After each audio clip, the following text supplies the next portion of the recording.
welcome back to Non-Standard Action. You are listening to episode 21 of Fly Free or Die, titled Crash and Burn, both the book and the episode. I am Tom, your GM, and joining me today, as always, are my friends and your players, Jet, Leif, Liz, and Simon. Nick is away today, but they will be back next week. Today's icebreaker question, courtesy of Drunk Fat Ninja, is, if your character were to make a how-to video for a USpoob, I really like SpooTube better, what would they demonstrate in this video? So, again, because I interrupted my own question, if your character were to make a how-to video for Space YouTube, what would they demonstrate? So we will go down the list. Let's go in Discord order, starting with Jet. Jet, what would Gus? Oh, and let's get character names, both pronouns and answer. Well, I'm Jet. I play Gus, and we're both he, him. It would probably be a how-to cooking video. Off the top of my head, it would probably be piggybacking off of the last question we did, I believe. It would probably be a video of how to make your own like artisanal homemade ice cream using Eoxy and black milk substitute for dairy. Yeah. QQ, is it artisanal or artisanal? I think it's artisanal, but I like to say artisanal, and I don't care. Got it. Continue. You do you. It sounds bougier that way anyways. Yeah. Small diversion, I've been listening to the podcast that Billy Boyd and Dom Monaghan have been doing. Have you all heard that the two of them, the guys who played Merry and Pippin in Lord of the Rings, are doing a podcast? Oh, cool. And it is simply delightful. It's rambling, and they have terrible mic etiquette, but like it's really funny. So But they can get away with it, like we can. Yeah.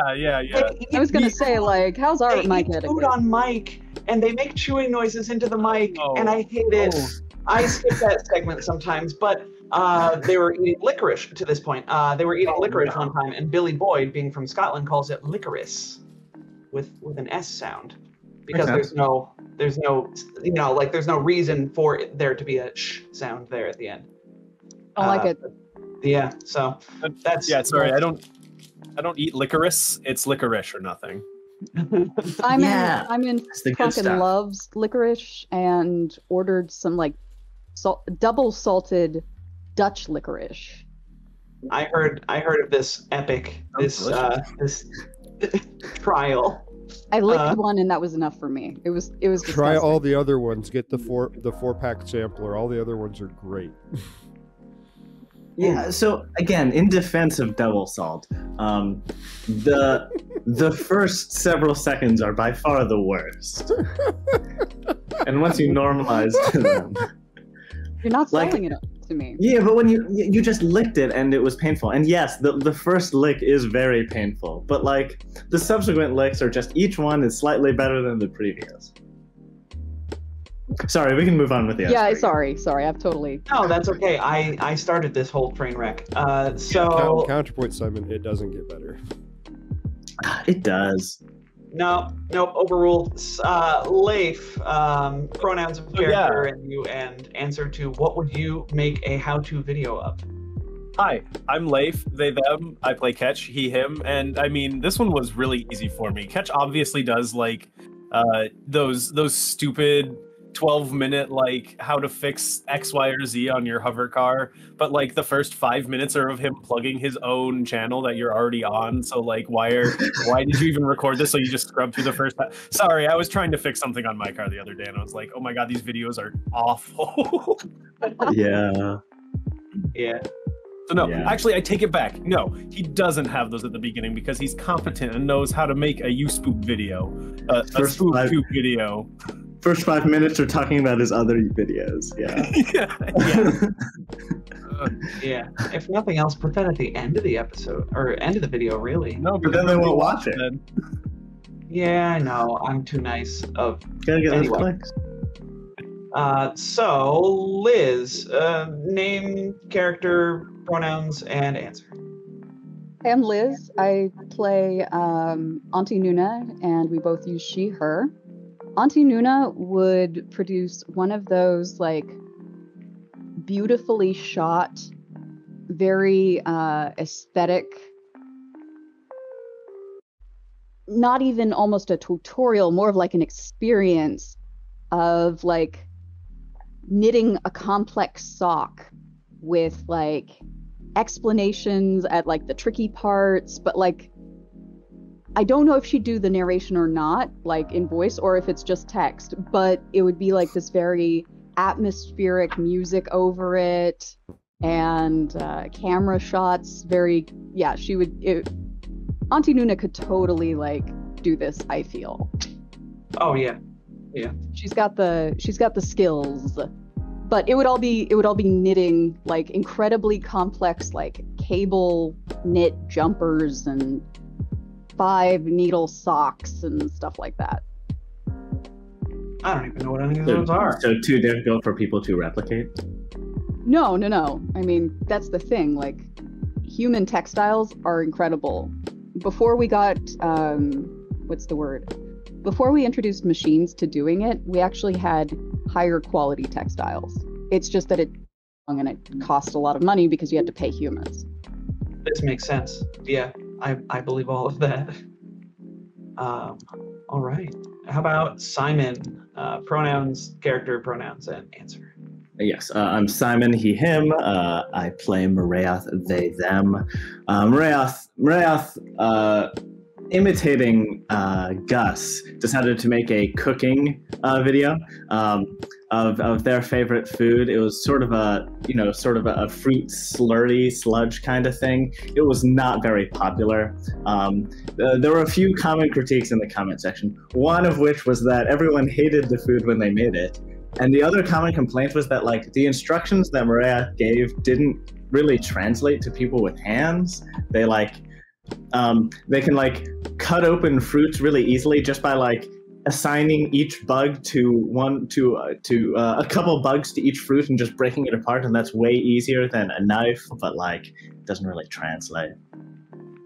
So that was the only video they did. I'm just trying to figure out how they'd shoot it. Like, did they set up a camera across from themselves to like capture the whole thing? Because like, I imagine the way that they perceive the world visually is really just, fractal.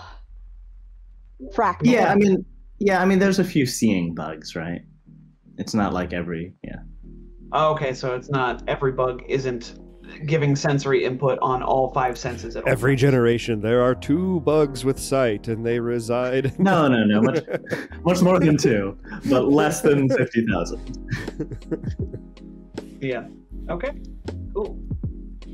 So, thank you, Drunk Vet Ninja, for that question. Last time on Non-Standard Action, our crew of free-flying traders held up their end of the bargain with both Ixander and Thays, who turned out to be Verthani operatives for VSpec, a spy agency based on Versite, and nobody saw it coming. As well as Estriar, whose identity they used to navigate through Fortune's Heart and steal their prize, a loaded treasure barge. They made up with Tarika, who gave them an advance on the windfall they were about to receive. She then recommended that they all split up for a bit, as, believe it or not, stealing a treasure barge from the profits of Calistrade meant that the crew had drawn some unwanted attention to themselves. Tarika would begin selling off of the crew's ill-gotten gains and funnel it to them as she was able. Regrettably, no good thing can last, as Tarika called the crew back to Absalom Station due to some unwanted questions being asked by the banks. Upon arriving at the meeting place, the crew all regaled each other with tales of their exploits during their month off from adventuring. A highlight be that Marath is now permanently glittery, and I will never let anybody forget about this. Yes. No, never. Also, if I could slip in real quick for a short little retcon, I'm really disappointed about this. This was unfortunate. The computer idol and the animistic tools that Ketch picked up from his lap of luxury he was living, it was in fact not drug paraphernalia. It was obviously the tusks that he got from Leo Glass's character in Honey, I Shrunk the Non-Standard Action Crew. Perfect. So he has 2 Morlama tusks actually like on a chain around his neck. Very hip. Hey, real quick, I might lose power because the power just flickered. So if I disappear, that's why. How fun. Okay. Yeah. Exciting. So yes, here's fingers crossed. Simon's reaction. So yes.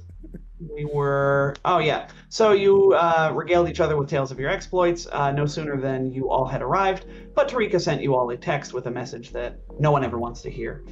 Get out, it's an ambush. The crew fought for their lives against 4 assassins, or would-be assassins, as they crashed through the glass, the plate glass windows of the hotel in a very, very cool fashion. 3 of them had flamethrowers, and a 4th had a dart gun, loaded with very specific poisons, almost like they were prepared to hunt you 5 down. The crew managed to best your would-be killers as they picked up a call from Tarika. They saw possibly one of the worst sights possible, the Severance package, flanked by 2 other ships, taking off from Absalom Station's docking bay and heading off into open space. And Tom, I forgot how about mad that. I was at you until right then when you said that. And then all of a sudden it just washed over me like a wave. A hot, sweaty wave. My condolences. Yeah. Did So not realize how that- emotionally invested I was into that imaginary ship. it's a great ship. It We really spent is. a lot of time thinking about it. A lot of time thinking about it. You've had, let's the Severance package in Memoriam, right? Let's think about this. So, there was that No, time not that in memoriam. We're gonna get it back and we're gonna do murders on everybody involved in taking it. That's what you think, sir. So there was that time that you had a stampede of Defrex's escape on the Severance package. That was good. Remember how I did the fighting thing by swinging like a hammer? Hold on, Yes, guys. I need to do do some remember. worship From the front and the back. Hold on. And I'm hearing Sarah McLaughlin songs right now. Stop it. And there was the other time when you all left the ship in the hands of the goblins. Oh no, the goblins! Oops. I I'm gonna reminded not you kill of the the goblins. goblins. There's going to be double murders. No, the goblins will steal the ship back for us. Fly away. Kitchen dying right now because I've been talking to her about this, for like 2 or 3 weeks because I was like, oh man, they're gonna kill me when they remember the goblins. I think they'll remember the goblins. I wonder how long it'll take. There was a second wave of anger, Tom. No, guys, it's okay because Ketch has left them with a standing order to cause mischief and mayhem and return the ship to us at the I don't think they best needed possible an order for that. Yeah, I think they'll just do that on their own. Also, I think I'm we just spend a afraid lot of our they'll be time. killed. I think we spend a lot of our time and effort trying to get them to not cause murder and mayhem, and now that we're gone, they'll probably be like, "Oh, that's what we were doing." No, Jet, they will not get killed. Yeah, I know, because They will not. We will get on flights and we will go to New Nothing Jersey. bad will happen to them. Are you listening to me, Tom? Nothing bad will happen to these goblins. Huh? What? You heard me. So, All right. yeah. We get our ship back. Yeah, it happens just like that. That's a standard you- action. Whee! Yeah. That is a standard Beginning act. of a new episode, everything's fine trope. I hate it. Yeah. No. We, in fact, come back in with our heroes, our crew. You're no heroes. Or so said Book 1. The crew standing agog, looking out the window. The apartment smoldering. We won't say on fire. We'll say it is smoldering at this point. It's the fire suppression systems have turned on, but surely somebody will have noticed this commotion. Don't call me Shirley. Okay. We should probably leave. Yes. However, where will we be going? It's a good question. Maybe we should talk to Tarika. Maybe she's alive. Is that not too dangerous? Well, let's see. So we got a text from Tarika saying it was a trap. Can we call her? Text her back. Yes, trap triggered. What next? She had indeed, at the end of last episode, she had called you. Okay. And ostensibly, you're still on the phone with her because she said, what the pronk or something to that effect as the severance package flew off. So you could still be on the phone with her, in fact, if you would like to. Okay, let's do that. All right. All right. So she'll say, I don't really have a good place for us to hide right now. I don't want to bring too much heat down on Shan and, you know, stay with her at her apartment. But maybe we could find like an alleyway to meet or something like that. I don't know. Like We don't need a hideout. We need a ship. Yeah, we should just head to the docks and go get one. We need vengeance. y'all are in enough trouble as it is, and you want to go steal a starship? We've done it before. Auntie Nuna like frowns at Muraoth and goes, "There will be no crap, it's been so long. Her voice. There will be no stealing anything until I say so. Luckily I've got backup IDs for everyone. We'll get a Motel 6 room. Space Motel 6 room. And I like book us one and send a like message to Tarika to meet us there or something. So It's the future, Liz. Come on, it's space 2 cubed.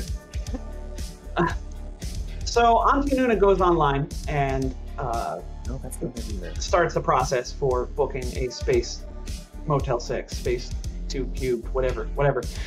However, when you go to activate your, to enter in your payment information and stuff like that, you get a message bouncing back saying there was an error processing your payment.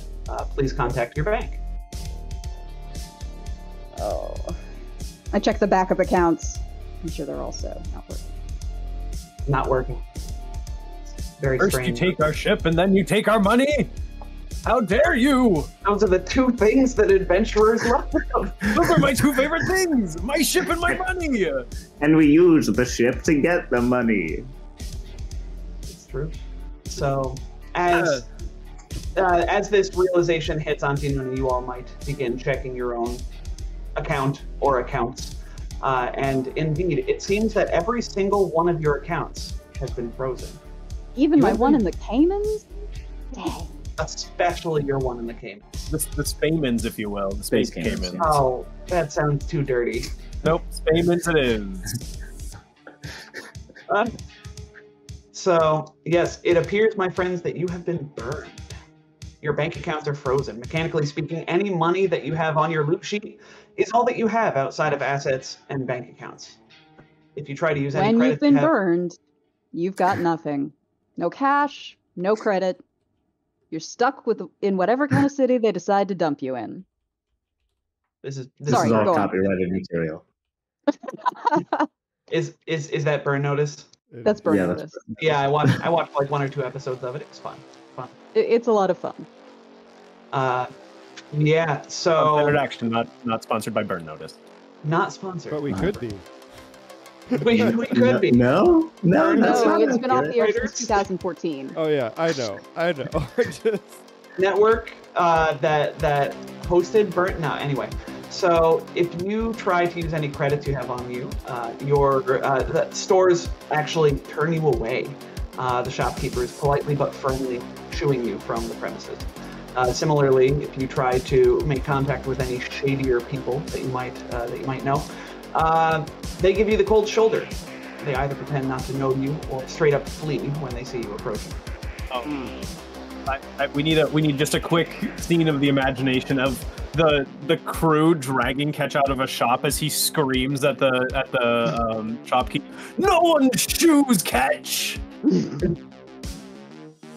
Bless you. And then, like, I love the idea of, like, Auntie Nuna sees a big, burly, tattooed, like, vest with, like, an eye missing or something, like, across the way. And she makes eye contact, and he, like, goes and, like, crosses to the other side of the street. Yeah. All of these things and more happen in a very sad montage of you all wandering Absalom Station. While Farum Fliglaughlin Arms of a Goblin plays in the background.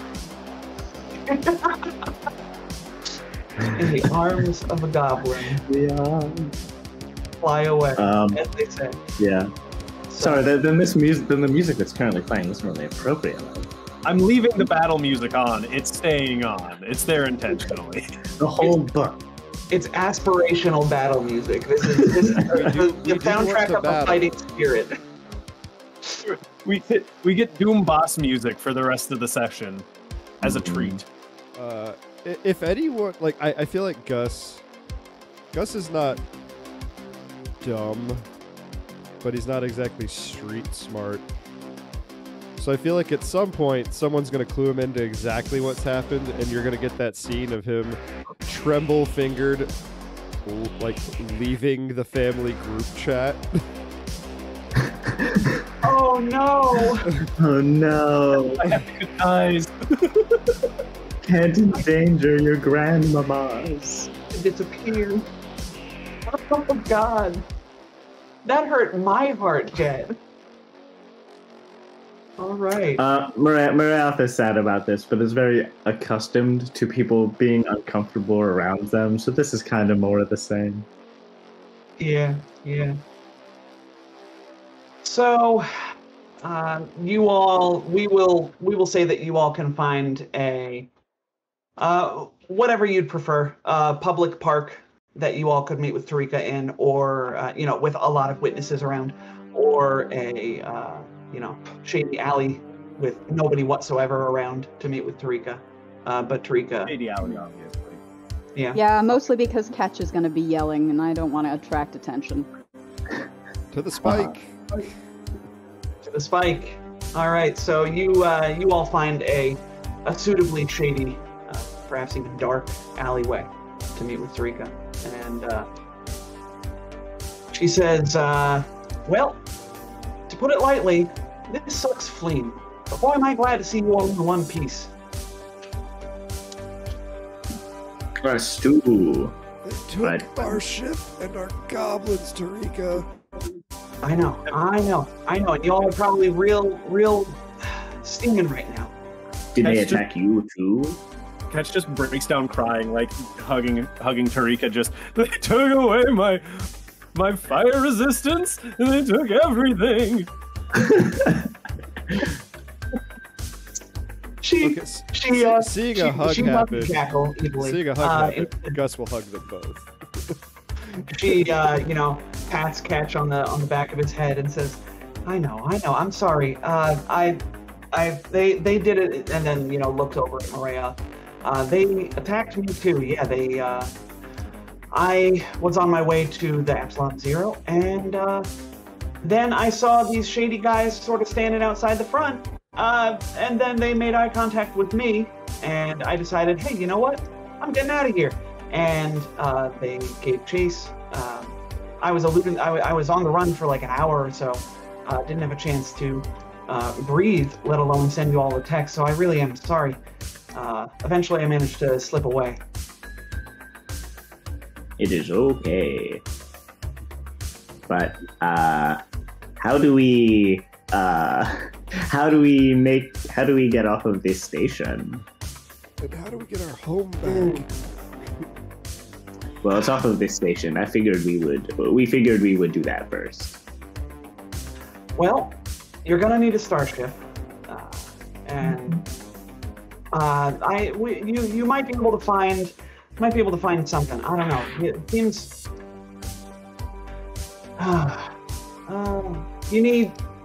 the first thing you need is a starship, right?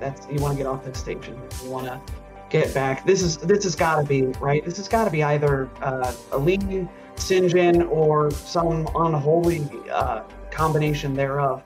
You think we should beat them up and then we will be able to get a starship? Well, I don't think you're going to find them here. I know Sinjin has he lives in Rendelairn. That's the one. His impregnable fortress on Versi, surrounded by hundreds of bodyguards, soldiers, and jeune assassins. Trying to strike him there would be suicide. Besides, we can't exactly get off the station. Exactly. So first thing you got to worry about is getting off the station. I think if we're going to get back at them, and I think we should, I think Aline is probably your best place to start, as she's probably going to be... Is she on the station? I haven't heard anything like that. No, we got to find out where she is. So, the way I see it, you've got two problems. You need to find transport, and you need to find Aline. Then you need to take that transport to Aline and do whatever it is you all do best to get Take another ship from her. Yeah. Find out where the ship is going, because she's got to know where it's going. But the meal contains all of my negative emotions. But wearing a meal with what? I think she would hate us taking another ship more. Oh. I don't know. It might taste like double salt licorice. So Auntie Nuna will start using computers, perhaps, to try and figure out where Aileen is.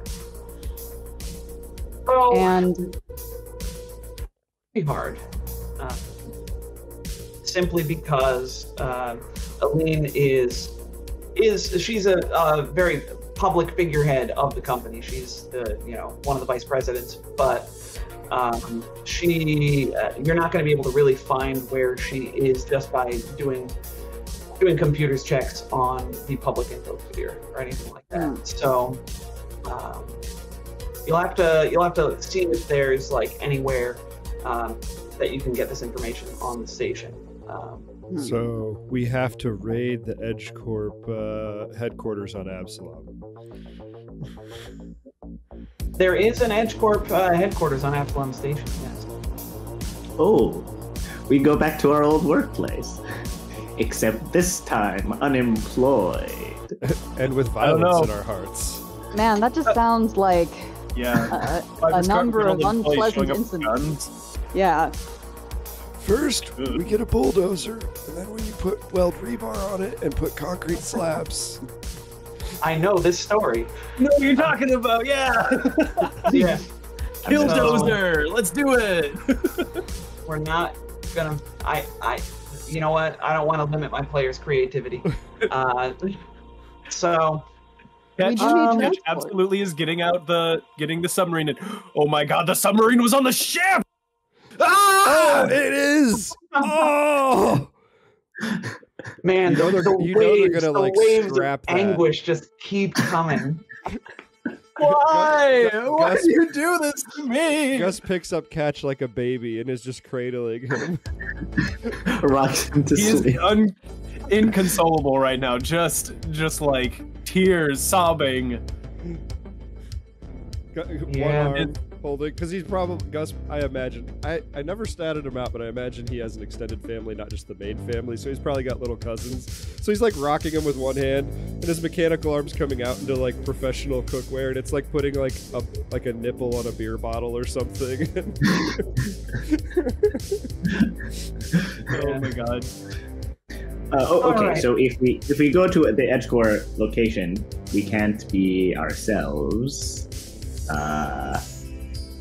Should we have disguises and then, we have all of these hollow skins. Why don't we just reapply for employment at our favorite company? Your favorite company? And I'm really good at stealth. Not that kind of stealth, though. I don't think we want to give them too much time with the severance package. Won't they be possibly tearing it apart to figure out how it works, since we wiped all the data at the original facility? Now, you got to remember, the whole purpose of where this all began was you took this from Aline as this was a prototype on a project that she was the lead on. What do you think she wants this back for? Don't you think she might be under a little pressure right now?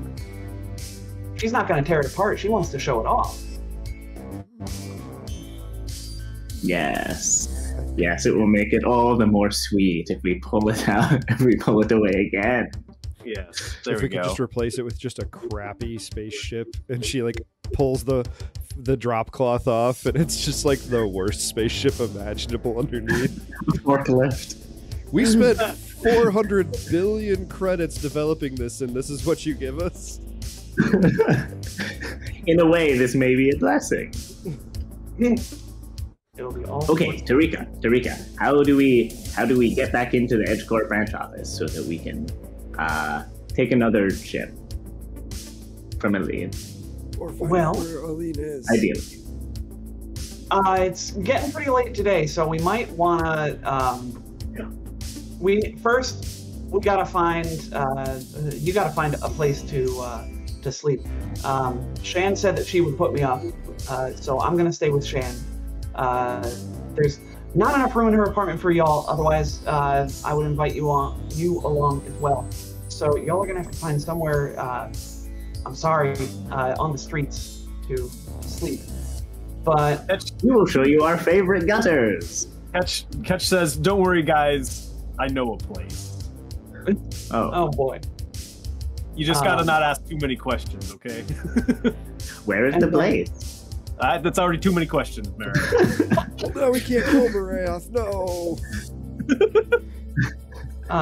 So then tomorrow I'll send you a text and we'll coordinate on how we're gonna get into EdgeCorp's office. We're gonna work this out. We're not done yet. We're not defeated. So hang in there and keep your heads down. Keep your noses clean. All right? Because that's not going to be the last team of assassins they send after you, I'm sure.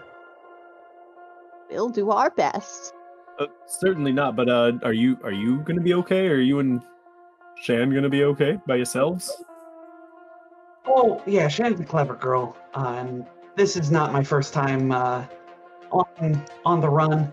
But, you know, we might... the point is Shan's not burned. So Shan can get us a hotel room or something like that. She'll be able to find something for us.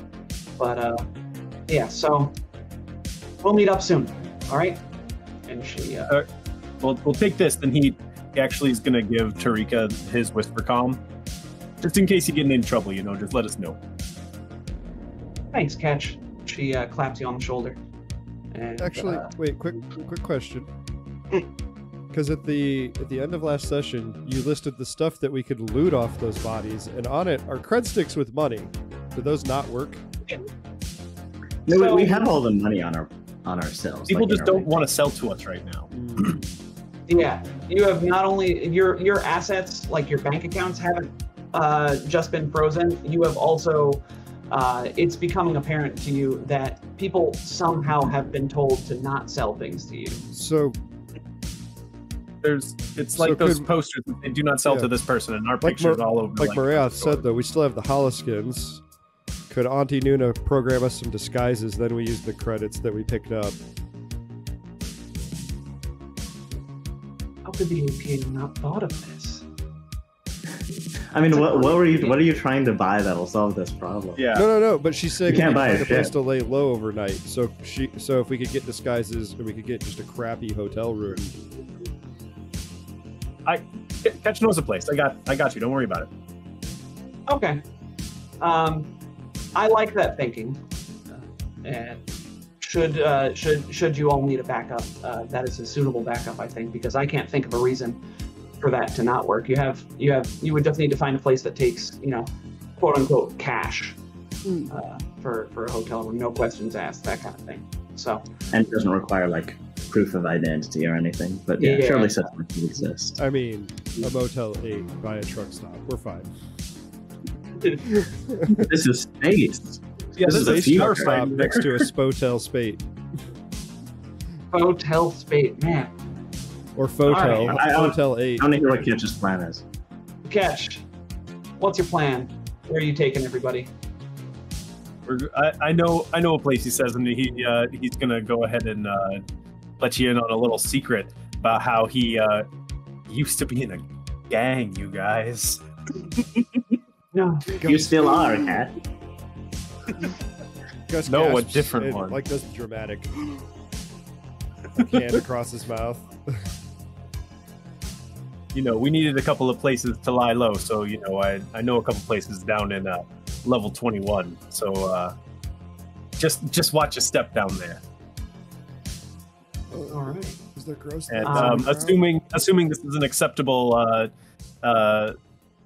patch, then Ketch will take us all to one of his old safe houses, which is just like an abandoned building in level 21 that's seedy and gross. It's a dance studio or former dance studio right over a club, a nightclub. Yes, perfect. So, I tell you what, Ketch, I like this plan. It ties back into your history, and that's cool too. I'll tell you though that this safe house has not been used in.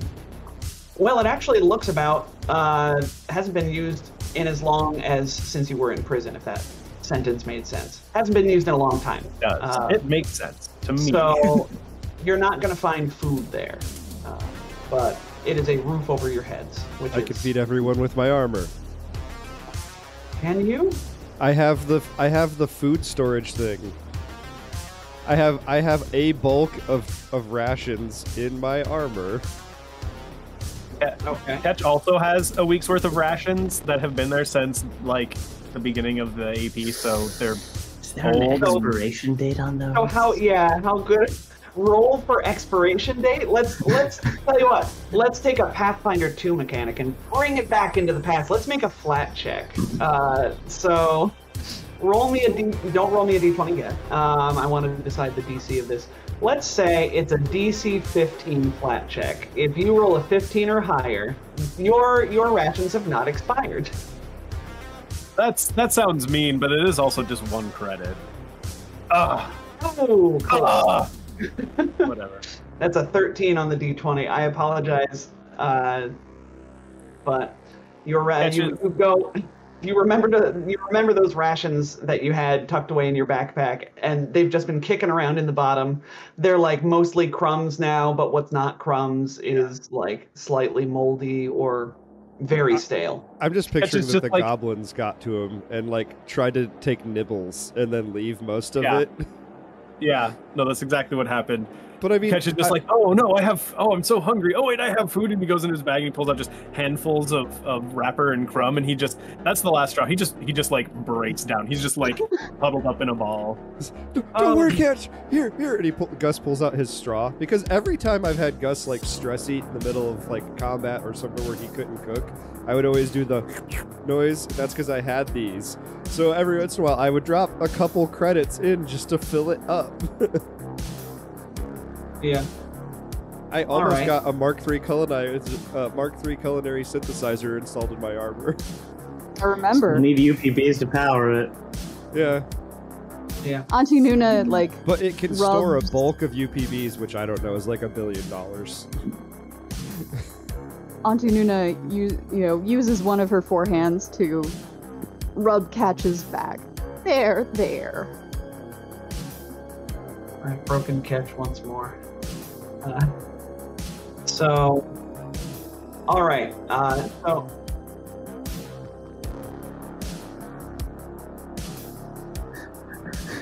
No, I don't want to sniff your straw.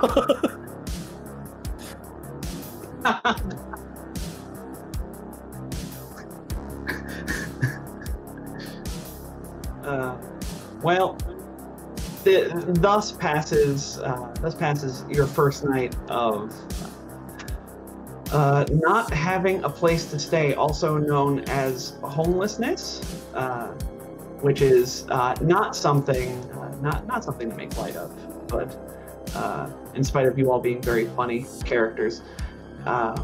So yes, you all sort of bed down in this abandoned dance studio above a club. The heavy bass of the club going just straight through until like 4 in the morning.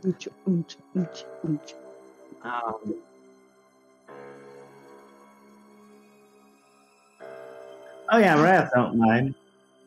Yeah, just squirt some of that on the ground and we'll mop it up. Yeah. So through the night, you get you actually catch in somewhere in your huddling. Oh, We lost a life. we lost video on Leif. Interesting. My stream started moving again at snail's pace. I had to restart. Gotcha. Okay. Welcome Well, back. Ignore me. Except Well, I unfortunately can't we because can't because he was talking to you. I was just going to give you some plot. So here, you want plot? You want here? Very much like the plot. Thank you, sir. Yes. Catch, you get a call on your comm unit. You see that it is from Dizzy, which this implies a few things already. If Dizzy is calling you, they must be on Absalom Station already. So, do you pick up? Oh yeah. No. Catch All right. Catch is like wipes his face and just oh, Dizzy, hey, how's it going? What's up, man? Hey, Catch. So I heard you finally pissed off the company bad enough for them to hit you where it counts, huh? Yeah, you know, when you're stepping on toes, right? Yeah. Well, listen, I'm really sorry to hear about your crew's troubles. So I'm gonna send you to somebody, okay? They might be able to help you out. Go see Tasalu. He's a dragonkin who owns the Click Clack Club. I can't promise anything, but he won't turn you over to the Golden League. That's for sure. And he even knows about your dilemma too. So you might be seeing us real soon. No kidding. That would be honestly, that would be such a relief. And thanks for the lead. We really appreciate it. No problem. We don't have any love for the company, and you all have done right by us a couple times. So I'll never forget the COM 93, and they pause a long moment. So yeah, I'll be seeing you, Catch. Go talk to Salu. Yeah, man. Turns out We'll that the do. club that we're. Oh, sorry. No, Catch just says, "Yeah, man, we'll do." You and you guys take care of yourselves, okay? No need to be, getting your noses dirty on our account. But hey, really do appreciate this. Of course. Take care, Catch. Hang on. By pure coincidence, it turns out that the club that we've been camping by or squatting by, whatever, is the Kit Kat Club. It's like, all right, now let's go look at. Oh, that's this one. Okay. No, I'm sorry. Oh, Yeah.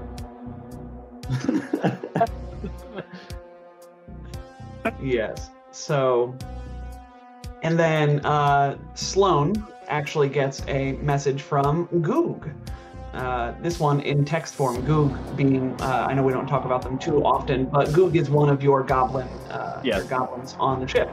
Goog, Rattlesnarp, and Fleabreed. So, Goog texts Sloan the following message. Hey, boss. From the sound of it, you all are in deep fleeing. We are too. Rattlesnarp and Fleagreave and I are okay. We're hiding in the vents of the severance package. But we overheard the goons who stole the ship say that you all are going to be stonewalled wherever you go. Well, that seems like you're going to have a hard time getting a ship to come and rescue us with. So, I put in a good word with Rat Rod down in the Spike. I sent him a text. He's from Bot Scrap, like us, and scrappers like us pay our debts. He owes us a favor. So if anyone can find a ship, it's going to be him. Go down to see him at the junk racer tracks. Yes, it was a long text. Goog is very eloquent when he texts. I was gonna say, wow, impressive wall of text. Yeah. From a goblin with conceivably an intelligence score of 8. Goog is pretty smart. Yeah, I mean they've got engineering, right? Was this? Oh, well, I guess They're unwise. They're not dumb. Basis. Yes. So, yes. So you all, pass the night, and the next morning you all wake to the hustle and bustle of the Spike. It's not as hustly and bustly as other places in the station, but you still hear some people. You see a parade of people sort of stumbling out of the Kit Kat Club below you. Yes, the walk of shame. Catch gets up early to have his fictional coffee and watch. Oh. Absalom Station has the Cabaret weirdest reference, club. guys. Haven't you ever seen Cabaret? Liza Minnelli? No, I completely understand if you haven't. I haven't either. Yeah, but I don't remember the name of the club. Anyway, so you have two leads right now. You've got Dizzy sent you to the Click Clack Club, and Goog has put in a good word with you for Rat Rod. Who, yes, that name might be familiar. Does anybody recognize the name Rat Rod? 100. Leif recognized that. Zip's arch nemesis, but Yeah. Zip does not exist in this world. I mean, he can, but Already got your things ready for you. Yeah. okay. Drawing a card from the Paizo Alien Character Deck. I will save the. Well, Tom is drawing a card. You've given me a... No, never mind. It's too late. Time has passed. Jet, I think you will be pleased with what I've drawn for you. You are going to be a Gripply. Yeah. What? A Gripply, Frogman. they are sort of, they're frog people. Oh. Yes. It looked like some... sorry, the from what you held up to the camera, it just looked like somebody put a thwomp from Mario on a body. Huh. Is that what they're called? The I'll do that, big yeah. gray block guys. Oh. What? Yes, they are. Is that a problem for holoskins? I think so, yeah. Yeah. Ripley, that's ridiculous. Instead, you are a Vlaka. You're a dog person. Yes. So, Very fitting. anybody else want me to draw a card, or do you want to choose your character? Moriath will be a Spellfara in a water body again. That form worked well. Just gotta remember to food goes on top. Which was out of the room when Jet was or when Gus was getting his hollow skin on, and when he comes back, he says, "Oh, nice persona, Jet." Gus, your names are too similar. 3 letters. I can't. 3 letters. You can't ask me to keep those in order. I mean, Oh. I mix up Jet and Leif all the time for some reason. So,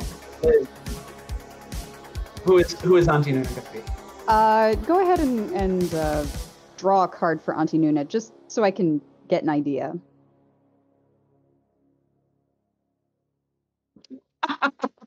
I drew a Kasatha.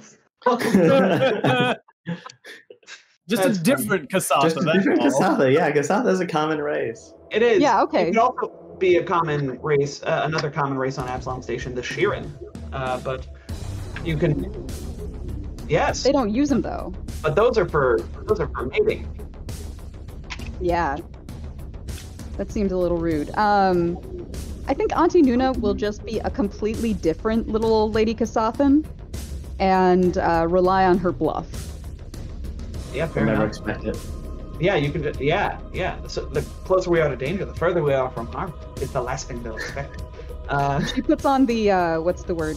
She puts on giant acrylic earrings and a brightly colored matching top and big sunglasses. Very cool. It's another Bernie Matters reference. Anyhow. Ooh. And Leif, does Ketch know who he's going to be, or would you like me to draw? No, I mean, unless you know of another race that has horns and/or antlers, Ketch is just going to be a differently colored tiefling. Oh, How what about is a that? taxi? They're made of coral and also have, sort of weird protrusions on the top that could be horns. Ooh, weird we'll see. protrusions. We'll take it, just because the heart of the cards have blessed us with this. All right. So, Ketch is a Capaxi, a Ketchpaxi, if you will. I will. Excellent. We will not. So, We'll you make, go ahead. Sloane will just be, say, Summerborn Riforian. No particular reason. yeah, that's close. Meta. All right. So you all dress We up. we see an android walk past in the background with a gun and a grudge. Mm. Huh? I get it. It's Iris. Iris Yeah. is in the background. Oh, I see. Since we're doing callbacks to other seasons. Oh, I He's- see. Yeah. We're walking past an alley and we just see down at the far end of the alley a couple of androids running down the alleyway and another like a slaver on his knees about to get executed by Iris. Yeah, there you We go. There's move an Easter along. egg Don't for ya. want any of that. Yeah.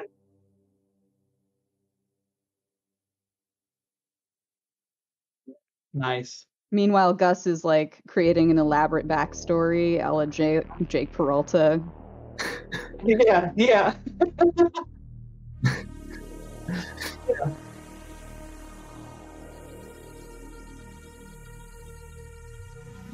Fantastic. So, where would you all like to go? You've been given sort of two leads by your friends. And I just realized I had muted myself to our audience. Folks, Gus's disguise is now a Sharpay Vlaka, and his name is Tuar Prak, and he's an ultimate Frisbee champion.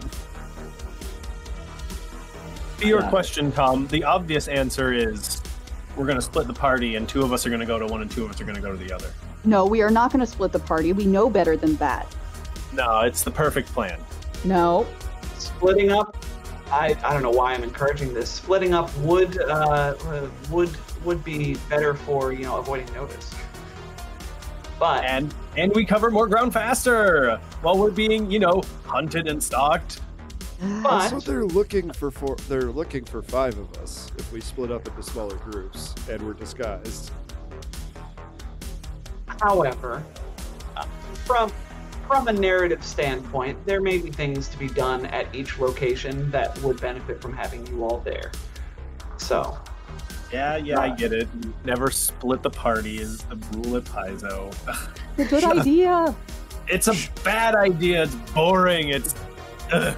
No, it's much more interesting because just watching other people get to do things and being unable to interact with the scene is unpleasant. also thinking about how you were perfect for that one skill check that Mhm. nobody there has. Mm-hmm. Yeah.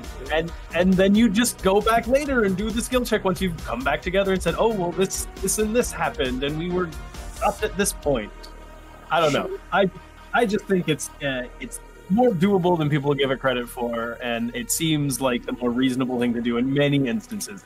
But I will step down off of my soapbox now and let us all go together to let's start Club. with Rat Rod. Oh, you said opposite things. Rat was then rat was the what thing I that was Simon gonna say. All right, the club, Club. the Kitch Cat. Go to the club. It's 10 a.m. Let's go to the club. We're going clubbing at 10 a.m. Let's do it. So, the Click Clack Club. I so As hope you're my heading to the prediction's Click right. Clack. What? I said I so hope my Just prediction about this being an SRO strip club was right. So, Yes, obviously that's what Paizo wrote in the book. as There's we're nothing wrong with before we head to the Click Clack Club, man, this is one of those like open sections where you all can go to like 2 or 3 different locations at any point. So my notes are just a mess. So while you're going there, why doesn't everybody just make me a perception check just for fun? Oh, great. Fun. For no particular reason? Tom, quick question. Yeah. Is it fair to assume that I would have absorbed my wings back into my body to be less of to draw less notice? Yeah, man, it's your character. Okay, I didn't want to Auntie just... Nuna would have made you do it. Okay, then I would have my sheath array active. So And my assume standard Catch is ahead of stealthing unless otherwise mentioned at this point. Yeah, that's fair. perception. Do you need me to So- roll it? No, you don't need to roll it right now. Hey, Okay. that 30. Yeah, Uh, dang. Catch I am would very like to start perceptive. doing a snipe. Catch would Sorry, like say that doing again? what? I just would like to start exploring the sniping mechanic of the game. So stealth is going to be a more prevalent thing. Sorry, we can go over this some other time because why would we be getting into combat in this session? No, of course. So Catch, while Leif, I should say. If and when stealth ever becomes relevant, I will, ask you to actually roll it mechanically. If we're in a situation where you want to snipe, I'll have you roll, etc., etc. So, where was I? Jet, Leif. Nope, Jet. I was right the first time. Gavin. Nope. Gus. That's the one. You get the strangest feeling that you're being watched as you're walking through. The Click Clack Club is in, it's not on the Spike, it's in a more, I should know where this is. It's obviously on the Presidio. Oh, I mean, the... Yo, I just finished Mass Effect 1 yesterday, I totally feel you. Oh boy. Not the Presidium, it's on the upper level. It's like it's not in the snooty sort of area, but it's not on the Spike either. It's like relatively the nice. arms, or am I thinking? Yeah, it's on one of the arms, sure. But yeah, so as you travel through the arms, Gus, you just get the vague sense that you're being watched. If you turn around to look or something like that, or try and catch somebody out of the corner of your eye, you don't really see anything, and it might just be paranoia. But we're being watched. Roof. Bork. Can I? We're being watched. You're just giving me oh man, I can't remember his name. It's the dog detective from My Hero. He talks like a totally normal human being and then just finishes each sentence with woof. That was unintentional on my part, but there we go. I think I'm gonna go with Bork though. Auntie Nuna will look up, will look around. Can I do another perception check to see if I see somebody now watching us? Sure. I don't know what we're gonna do to beat a 30, but Roll well, 32. Well, I mean, Roll a 17 on the 32. side, yeah. So 32. Yeah.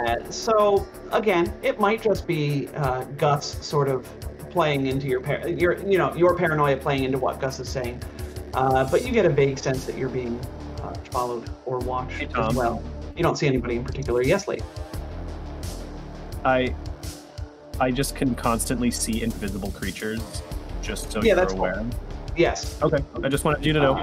Thank you for reminding me. I did forget. It doesn't play into this. Okay.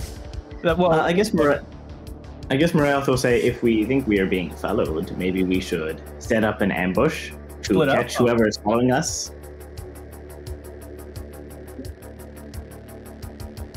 I think we're just being watched, dear.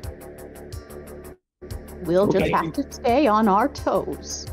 I think this is a great idea. I think setting up an ambush would be good, All right. because that'll How give me would a you like chance to snipe. All right. Fade into the shadows. Find a good sniping position.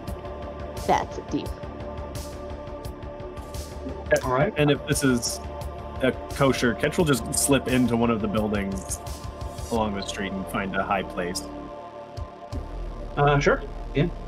Yeah, and Morath will, I So, guess, stealth into the second story window, just crawl up the wall and in through the window. Yeah. All right. And wait for Gus will half just an lean hour. Down, hold his elbow out for Auntie Nuna to take, and just like, yes, keep walking to the club. So, Morath / Simon just said that they would wait for like a half hour or something. You don't see anybody sort of noticeably tailing Nuna and Gus as they continue down the tunnels, down the, what do you call it, hallways of the station. So nothing really comes of it. Then I guess Morath will hover up to where Ketch is hiding and say, we don't think that they are coming. Maybe they are just looking. Maybe they don't know we are who. Oh, you disappeared. Can you hear me? Can you hear me, Ketch? I didn't hear anything you said. My connection keeps dropping for some reason. What did you say? I see. We see. It doesn't look like anyone is coming, Catch. Maybe they just don't know who we are yet, and they are suspicious. In which case, we just need to act very unlike ourselves to Catch. throw them off our trail. Catch just audibly disappointed over the comms. Just you're right. And we can carry on if this has come to no fruition. All right, what would Morath never do? Stride through, loudly proclaiming how great Edgecourt is. He's gonna like come walking out of the building, starts doing that, and Catch is gonna horse call him, bring him back in, and like, okay, hold on. I got a better one. And he's gonna put his arm around Morath, and they're gonna walk like, not like couple, but like, good friends from a place where toxic masculinity doesn't mean you can't touch your male friends. Uh-huh. Yeah. All right. So you stride down the tunnels of Absalom Station on the Arms towards the Click Clack Club, or Triple C, as the locals call it. So Not spelled with K, so I don't like it already. It's what? Not spelt with K's. I don't like it. Wait, hold on. If it was hold on. K's, Oh, that's horrible. Never mind. Never mind. No, it's okay. I take it back. Yep, no, it's all right. I was trying to make a goof about my name, and then oh man, it's too early. We're gonna walk it back on that one. Yeah. No, we're gonna walk it all the way back and just no. 3 C's, C cubed, huh? So, graffiti art covers the outer walls of this factory-like structure with the pyramid of cartoonish pictures and bubble letters ascending toward a glowing green sign that reads Click Clack Club in iridescent letters. A torrent of flashing lights and mechanical sounds emanates from the glass doors, and dozens of conflicting vid screens and holograms dance along the interior walls. The air outside carries a pungent mix of gin and motor oil. A well-known haven for augmented individuals, mechanical creatures, and social outcasts, the Click Clack Club, or C3, as locals call it, I should say, welcomes those down on their luck, as long as they have something to offer. There's a bouncer at the door, a half-orc. They gruffly demand IDs before entry. Auntie Nuna hands over her forged credentials for everybody. Oh, we actually have those. They barely look at the credentials and just wave you in. So the interior of the club teems with a crowd of anacytes, as in Avalon. You overhear a few excitedly mention their desire to play some of C3's, quote, famous VR games before having to return to Avalon. Glancing around the dimly lit club, you see a slender dragonkin over by the VR parlor. They match the description that Dizzy gave you, Catch, and I have a handout of them with some really wicked cool portrait art. Catch elbows whoever's standing next to him. Sick. Yo, I think that's the guy. Oh. That is My. This is some of the coolest dragonkin art I've seen for Starfield. I love it. And that's a cigar. Bronze. Okay, I was like, is his lip pierced? What's going on there? That is a stogie. That's a bronze dragonkin too. My favorite kind of dragon. I like the fingerless gloves to allow for the claws. Mm-hmm. I like the Yellow Lantern power ring. It's obviously a +2 to hacking computers checks with those fingerless gloves. And they have a golden cravat sort of thing going on with a vest. They're good Tasalu art. is Good very art. fashionable. Yes. I presume they're amazing at intimidation, seeing as how they have a Yellow Lantern power ring and they're part of the Sinestro Corps. I don't know Green Lantern stuff. I'm sorry. I have no idea. Yeah. I'm a comic book nerd. That's all right. And that's cool. I just have never gotten into them myself. As C3 says, all are welcome here. It's okay. All walks of life.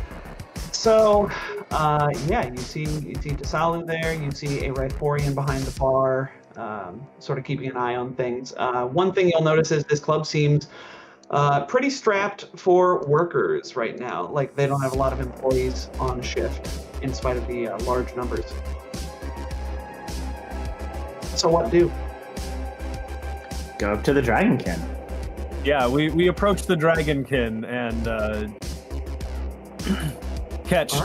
Ketch sidles up at the bar next to him and says and orders a drink, and then kind of like, you know, tries to smoothly ingratiate himself with this Dragonkin, something that Leif is not able to do. So insert you know, introductory quip here, and then he offers, can I buy you a drink?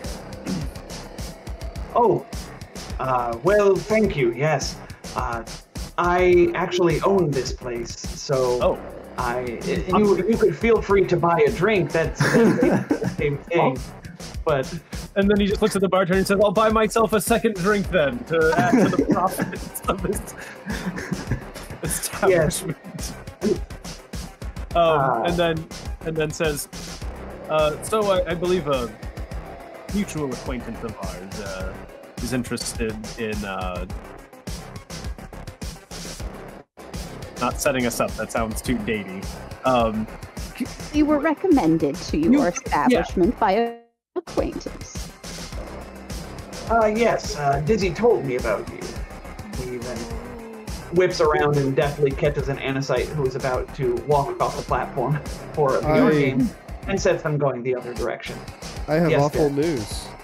For some reason, OBS stopped recording and I don't know when. No. That's not the end of the world, is it? Because we can just get the upload from Twitch afterwards? As long as we remember, yes. I Just have started recording now. I just wanted you all to know so we don't forget. Sorry about that. Nope, this is a good way to get us to remember. Yeah. I will, in fact, have my smart device remind me at 3:30 or something, or like 3:45. So that way, she'll interrupt me very rudely in the middle of the stream, and then I'll be like, "Hey, Jet, do the thing." So, one moment. Anyway, so yeah, Ketches, he'll just drop the face of the hollow skin for just a second to show him who they really are. Well, it sounds like he already knows who we are. Yeah, but this was like as part of the like introduction. I mean, Right, he's like, a mutual acquaintance of ours has sent us in your direction. He'll drop this so he sees who they actually are. Yeah. Yes, I, Tom, have to also remember that y'all are wearing hollow skins right now, because I didn't picture that when I was Coral prepping face gives way to beautiful Ketch's tiefling face. Bork. Yes. So, Very convincing. yeah, he will turn back to you after catching the Anacite, and with an exasperated look on his face. "I'm not sure I can help you all. As you can see," he says, gesturing to the swarm of Anacites crowding the club, "we've got a situation here, and I'm kind of short-handed." He glances at your party, eyes lingering on Gus with his nanite arm and adamantine horn tip. Is it adamantine now, Jet? No, it's not adamantine. Oh, what It's star just metal. is it? Oh, okay. It's made out of the nanites. Instead of growing a new regular horn, the nanites sort of filled out and replaced it. They just Right, ate okay. some adamantine. But they did taste some adamantine. They tasted many star metals. That's right. Okay, I just for some reason remembered you describing it as being possibly of some star metal, but that's okay. Totally fine. So anyway, Salu looks at you all and says, "Well, Dizzy sure knows how to pick interesting friends. All right, you've piqued my sense of charity. You all make yourselves useful this shift. We'll see what I can do to help you all." Does that sound like a deal? Sure, we have no better option. We have nothing else going on right now. Small note, I just remembered the thing that I said I had to remember, that you all are wearing hollow skins, and that he wouldn't have seen Jet's Guts's nanocite arm or horn. But it's fine, don't worry about it. So Well, we could have dropped the Theater disguise of the mind. briefly, like Catch did yeah, in the intro. yeah. All right. So Thank you, by the way, Drunk Vet Ninja, and Sheriff Jetsarian, whoever that guy is, for subscribing to our channel. Big appreciation. Probably some weirdo. Definitely Yeah, weirdo. yeah. So you all are going to work at a club today. So some things happen throughout the day, and each one is going to require a skill check of one kind or another. So let's get cracking. So, there. Ketch puts on glasses and goes and stands next to the bouncer for like all of 5 minutes before the bouncer's like, "Get the heck out of here." Well, that is a check, believe it or not. Ketch, do you feel intimidating, my friend? Oh, not at all. If I had to rate my intimidation, it would be at a flat 0. Oh man, how about Auntie Nuna stands next to the bouncer?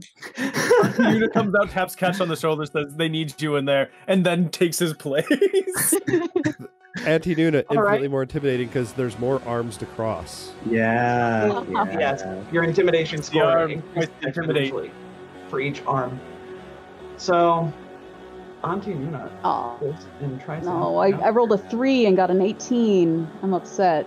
Yeah. Regrettably, the bouncer Hero point. also says, just silently thumbs into the bar as you try and take somebody's ID and do it in an intimidating fashion to scare them off when it's obviously not who they say they are.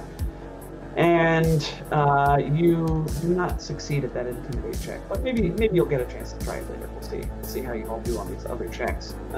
So in the meantime, a delivery at Power Flicker again, just so you all know.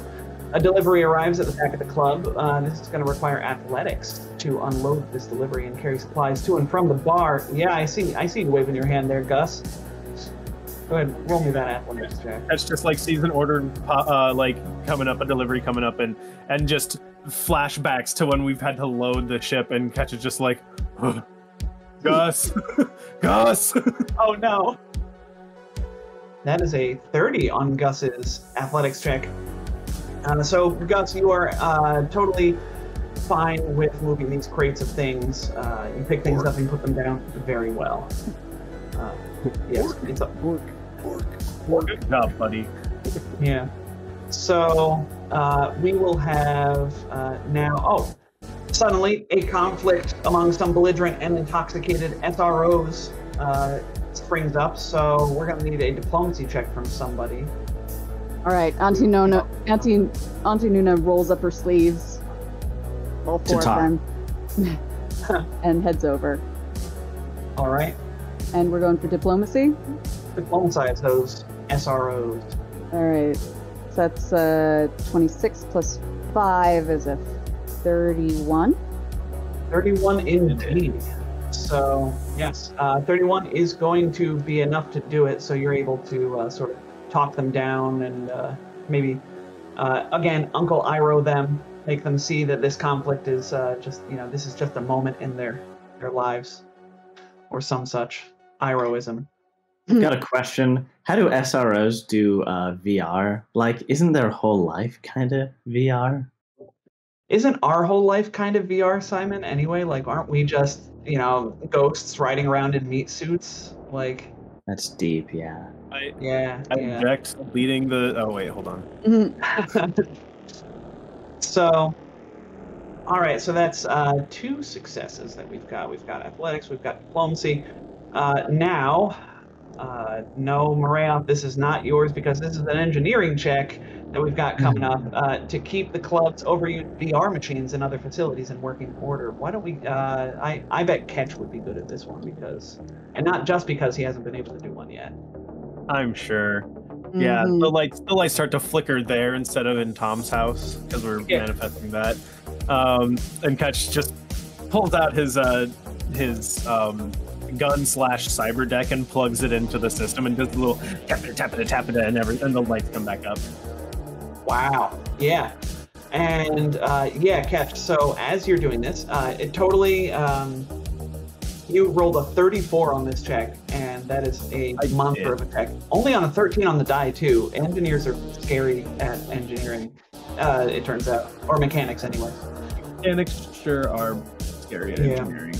So, The one of the machines that you're working on sort of sparks unpredictably at one point, but you manage to avoid shocking yourself with it. Partially, perhaps, in due in part to your inherent electricity resistance. But you are fine. You don't take any damage from that, and that is a third success. So we've got Acrobatics or mysticism for Maria, right? regrettably, that was not one here, and I didn't think to add it in this time. Right, stealth. We hide in the garbage to make sure that everyone throws away their litter. Secretly moving plastic into the recycle bin. Just a watery mass like emerges from the garbage can and says, "Throw away your trash. You missed a spot." Don't be a garbage, throw away your garbage. So says Petey, the don't pollute cougar. Bang, bang, bang. I don't get the reference. It's either South Park or Family Guy. It's been a while. Maria, do you want to try a perception check to guide an inebriated ambassador named Syntax to a safe place? Do you have a perception check? No. Well, I mean, I have the yes, but I fail. We fail. Yeah. Ooh, natural toot. Toot, toot, toot. Yeah. All right. So that Sounds like a syntax error to me. Yeah. Yeah. 404 not found. Something. So we try to usher them out. Instead, we usher them into like the bathroom. Oh, we were confused. Closet, and they think you're coming on to them. I thought you were like gonna put them in the garbage. Oh no. Yeah, you point them to the garbage. They are gravely offended and proceed to vomit into the garbage can. You calling me garbage? What about, who wants to make me a profession skill relevant to running a bar, VR parlor, or gambling den? I think Jet does with that cooking. Oh wait, it's a mining profession. I have profession miner, I have profession cook, and I actually have one rank in musician. You don't have one, you don't have two, but you're telling me you have 3 professions? Yep. Like, he's a jack of all trades. Well, we have 3 two disparately different play styles, Jet, and I love it and I hate it. I also have the skills that are important to the character mechanically covered. All right. Well, why don't you make me whatever your heart tells you, Jet? Except minor. Minor will not work in this instance. I was going to suggest minor. My heart's telling me musician, but that's going to be such a long shot. I'm bad at music. All right. Well, then you do what you want to do. You can chef it up. There's food needed even at an SRO bar. Yeah. Oh yeah. I'll cook them some delicious, tasty electronic bits. +4 because my arm is a tool. You needed that +4, my friend. These checks have mostly been DC 25. And yeah, if I did musician, I would have needed to roll a natural 20 then. Well, I'm glad you chose chef then, because this is a success. We'll say an android raves about. Androids don't need to eat either, do they? But regardless, they can. So an android raves about your motor oil dip with. Nope. I'm actually pretty sure it's a jellied diesel paste on some microcircuitry crackers. Okay. Yeah, that's right. Leif, you played an android. Yeah. No, Iris 100% needed to eat until he didn't when he got one of the many magical items that makes it so you don't have to eat in this universe. Yeah. Because they don't need to breathe. They don't need to breathe. What it is. Yes. Right. Okay. They can just hold their breath indefinitely. Like I don't understand why I like, anyone who plays an android doesn't just, I'm holding my breath until the end of the AP, so don't even think of targeting me with any sort of breathed in toxins. I breathe in just to talk, and then I exhale and hold my breath.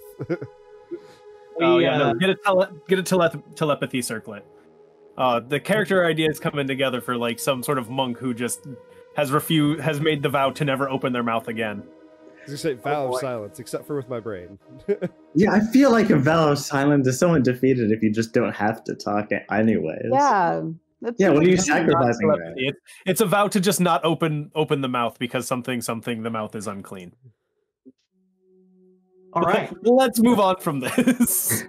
Well, so at the end of the shift, Tasalu and his bonded partner Barnaba, who is the Summerborn Rhyphorian that has been tending the bar this shift, they're the one that was at the bar when you came in, come over and sort of sit down at a table with you all.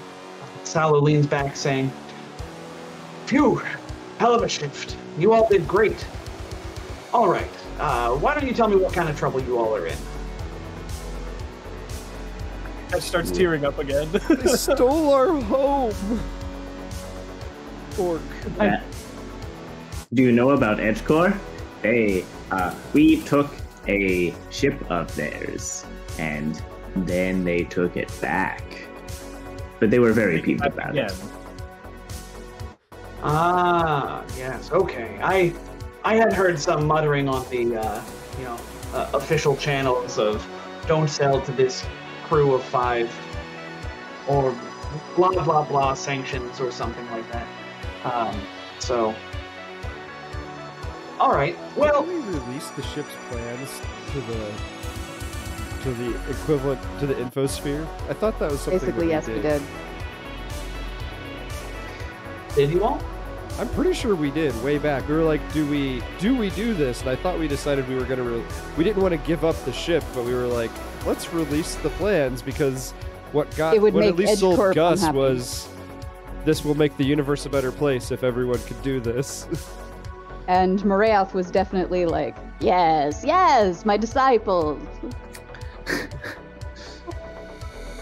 All right. But I think we discussed that, like, obviously it was like hard to replicate technology. So, like, just because we released the plans doesn't mean that there's a bunch of these like dimensional ships flying around. Yeah. Yeah, that sounds right. I do remember talking about this. I don't think it really. And it comes up impacts so anything. very rarely. Yeah. Yeah. I don't think it pertains much to this conversation. Anyways, so- we need a ship so that we can, and we need to know where Eileen Rhaesura is so that we can steal another ship from her. And possibly do a violence.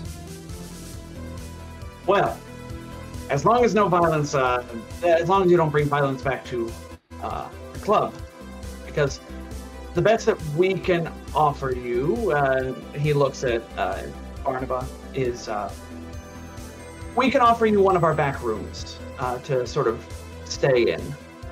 It's warm, it's dry.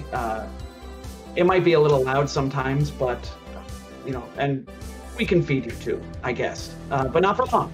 He, puts a clawed finger up.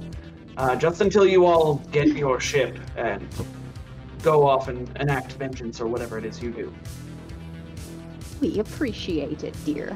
Thank you very much, Orc. We don't think we need to keep up the disguises, guys. I have to be this character. I am Tuarbrak. Ketch took his hollow skin off like 10 minutes into the shift. It was itchy and uncomfortable. I do need to find an ultimate frisbee somewhere. By ultimate frisbee, I mean a space frisbee. So Okay, we have lodgings, but we have another lead. Let us see what we can get from Rat Rod. Maybe he will give us a ship. that is what Goog said. Was that if anybody could find you a ship to get you off this station, it would probably be Rat Rod on the cheap. So before you all go, Barnaba and Tasalu will also offer you. They say, they know you're looking for a ship, so once you find one, they give you advanced C3 VR tech. So like an old set that they have lying around. That could prove useful once you get the ship. Applying this tech to a ship grants it a Mark III mononode computer and increases the mark of its countermeasured by 1. We'll cross that bridge when we get to it, because there's going to be a lot of these kinds of things. Spoilers. Yeah. Barnaba will also challenge you to a bout of Drift Racer, one of his favorite games. And if you can beat him, you might get something good. It's going to take you I think our pilot is not here this week. That's okay. Our backup pilot. pilot's here. Got It's- 2 other pilots. It's going to take a computer's piloting or profession bid gamer check. So I know that Nuna and Ketch might both be chomping at the bit. Would you? Auntie Nuna will let Ketch do it because the boy needs a pick me up. Oh, that's so sweet of Auntie Nuna. All right. So Ketch pulls out one of the. He keeps them like tucked in his shirt, but he pulls out one of the tusk, the computer idol tusk. Gives it a kiss for good luck and tucks it back into his shirt. all right. Go ahead. Make me a computer's check, my friend. Oh God! Don't start doing this now. Come on. Oh, they've frozen. They might be back. Just a bit climactic. Oh, they're gone, and they're back. I tell you what, I don't know what's going on, guys, but it seems that resetting fixes the problem. At least it's a quick fix. Yeah. So go ahead and make me that computer's check. Yes. Starting out with a 40. And that's not even the nat 20. That is a fantastic computer check, and you'll be happy to know, or maybe disappointed. This was a 1-check deal, so you handily beat Barnaba. I wish it was Barnabas. You handily beat Barnaba at Drift Racer, and Barnaba will sort of, let out a laugh, bark of laughter, and he'll award you another node for the VR tech and a power core mod. So adding this tech will improve that Mark III mono node to a Mark III duo node computer, which is pretty good, and upgrade a ship's power core to a Pulse Orange. So Nice. yes, fear not, I am tracking all of these on Thank God. on a list. Yes, thank you so much. Of course. This is my job because I'm throwing a bunch of weird loot that you're not normally processing. Here, have the so- ship's computer and power core on the Put that in house. your loot sheet and smoke it. Well, it feels kind of maybe not gift of the magi. It's a little bit it's a little bit bittersweet to get like a computer system and a power core for a ship that's been stolen. Yes. Yeah. Would be nice if you had a ship. Speaking of, you want to go to Rat Rod? Yeah. Let's right. go see what Rat Rod has to give. So, Rat Rod Racing. So you get... Scrolling back again. Alright. You head down to Bot Scrap, where Goog said you all might be able to find Rat Rod. Haphazardly spaced lampposts assembled from assorted machine parts illuminate a colossal mound of scrap. A wide groove cuts a crooked path through the base of the junk pile, its curves bordered by rows of flattened steel that resemble bleacher seats.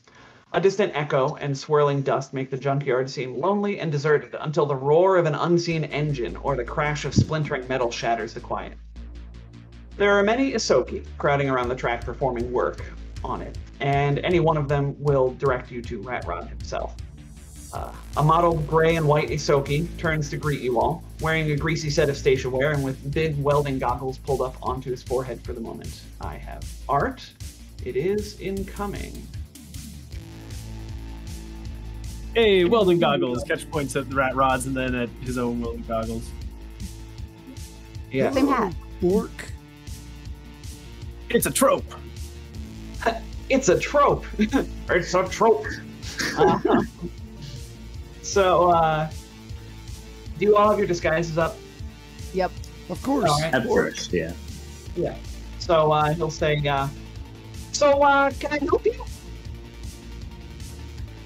Yes, we were sent by a mutual friend. I forget who the mutual friend was. Rattlesnarp? Oh yes. I show the message in our comm unit from Rattlesnarp. It was From good. Goog. From Goog. Who's Rattlesnarp? Rattlesnarp is Goog's brother. That's time traveling pants boy. The goblins. Yes. Hey, they have names and personalities. So, Each one of them is precious and special, and if a hair's out of place on their head, so help me. Rat Rod will, his face will light up. He says, Oh, Tom, you're Oh, really Can't hear you. you Yep, just your voice roboted. disappeared. oh, that's weird. Now you're Now we back. Can you hear me now? Yes. Okay. I will try it again. Oh, hey! You're the dopes who got smoked by Edge Corp in the Golden League! Hey, everybody! Got us some celebrities here! Introduce yourselves now, for everyone. Speak up! In our defense, we got them first. Yeah, we did the smoking first, okay? Gus looks nervously like, am I supposed to be Gus now? And we also will do it third, just not second. Last, Maria. Last. Last, You're gonna also do- last. There you go. So, you all My go name is around. Gus. And he'll take down the hollow skin, I guess. Yeah. People down here are, not No generally reason. friendly with big corporations and stuff anyway. That's why I brought us down here in the first place. Yeah. So Rat Rod will, satisfied with calling you all out, will then say, "So I understand from my friend Goog that you all need a ship of some kind. Seeing as how I'm such a personal, generous, and gracious guy, I do happen to have a starship that would get you Jokers back in action. I'd be happy to loan it to you. Tom, you're So cutting out then- again. Really? Yeah. Yep.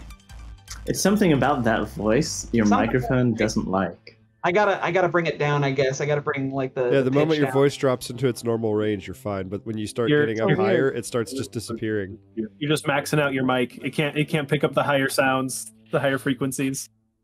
All right, what if I bring my mic away? Because I love Rat Rod's voice. Got But the best voice. There's no denying it. all right, I'll try bringing it down a little bit. Here we go. Definitely nothing more awkward than talking about something that you're about to do. So he'll say, when did I cut out? Like gracious guy or? Yeah, about that. Yeah. Yeah, Yeah. about there. I do happen to have a starship that would get you Jokers back in action. And I'd be happy to loan it to you. Me too. Just as soon as, I'm sure I won't go broke on account of these lazy slackers. And he turns around and gestures broadly to all of the Ahsoki workers around him toiling on the track. Listen, I have a hunch that you all might be exactly the kind of folks I need to get this track up and running. You see, we've been trying to make the races bigger, better, more exciting. But there have been a few hiccups in the design process.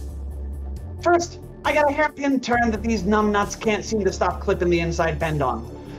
That needs to be widened out a bit. Next, the decorative flamethrowers. And he elbows the nearest crew member and winks as if to say, of course there are decorative flamethrowers. They need to be spaced out a bit more. Too many races getting incinerated. It's bad for business. It's a fine line on how many incinerated races is acceptable, Finally, part of the track near a 180-degree bank turn at the back keeps shifting, and I have no plunking clue why. Good luck with that one. If you do all these things for me, my Uncle Drobit's ship is yours. Tomorrow. Ketch has already taken his leather jacket off, rolled up his sleeves, and already has grease on him. Came here fully expecting Leif came here fully expecting to race him, but let's rebuild a track instead. Yeah. Gus's arm starts turning into various industrial tools. Auntie Nuna's curious about this thing that he has no idea what's going on with. Yes. Marias doesn't think they'll be useful again. You don't know. You don't know for sure. But you might be right. Who knows? It's all right, Maria. sorry, Ketch needs someone to hold the flashlight for him. Come on, buddy. Oh boy. You're We gonna have to can hurry. hold 4 flashlights. Auntie Nuna, let's go check the weird thing out. All right. So All right.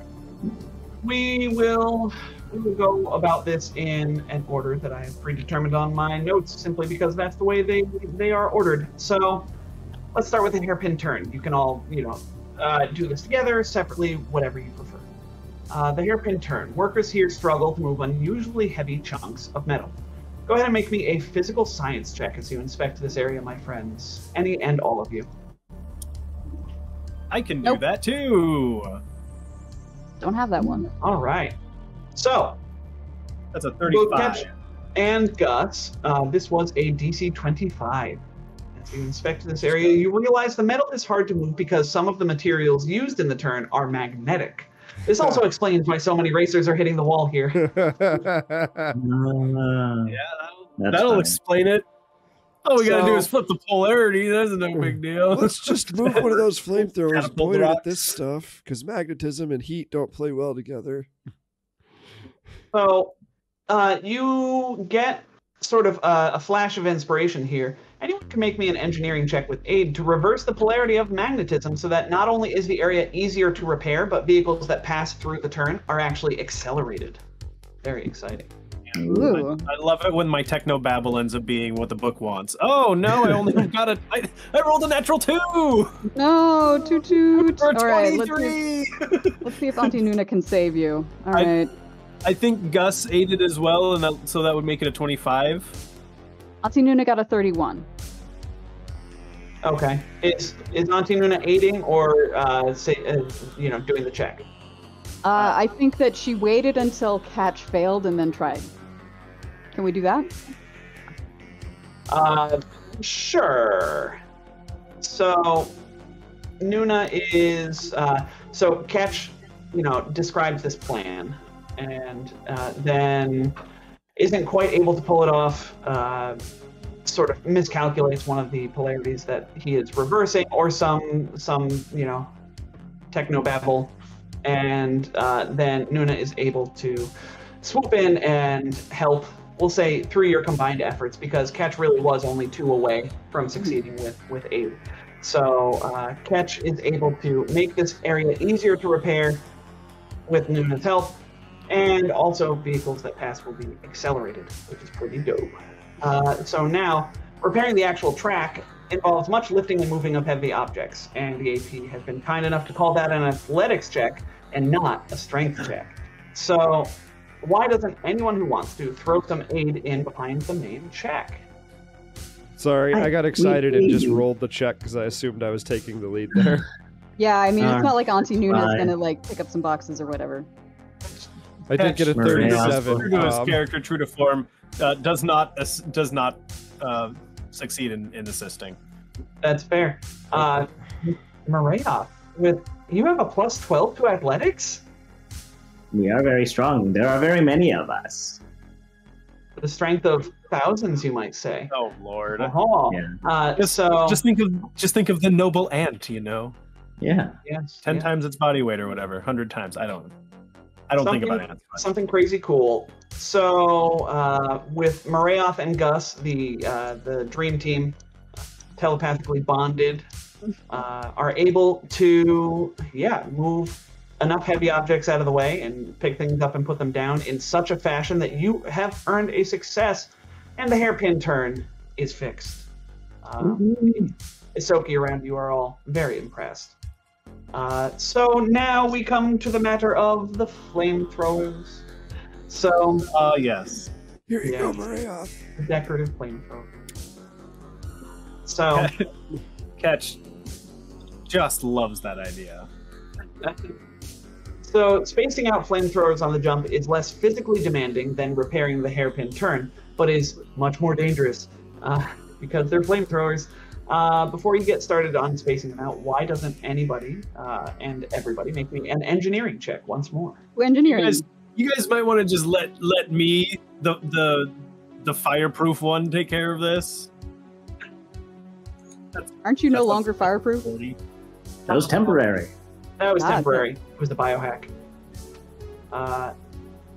So both Nuna and Ketch had this idea at just about the same time.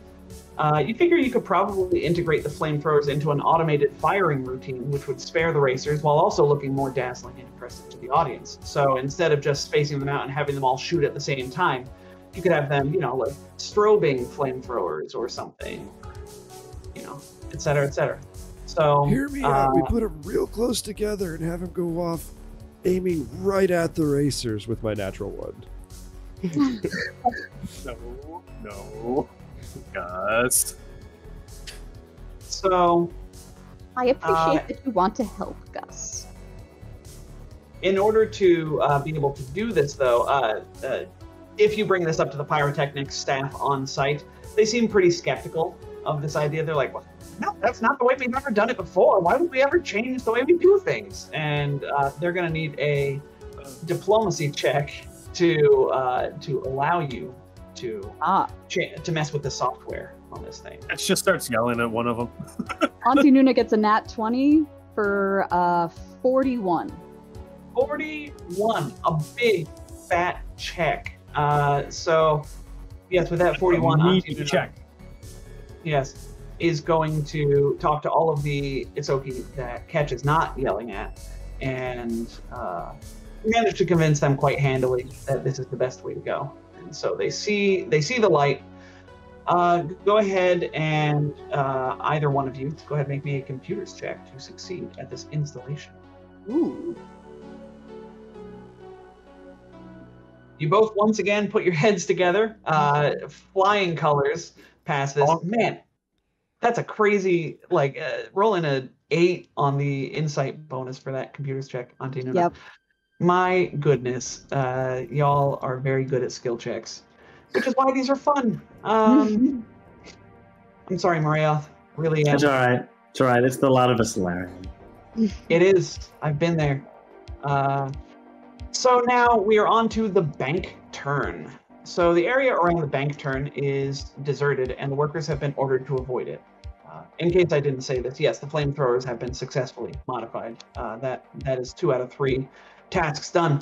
So the area I would around the hope bank. with a 42. Yeah. 41. The workers on the bank turn area, the workers have been ordered to avoid this area of the track. You can easily see why.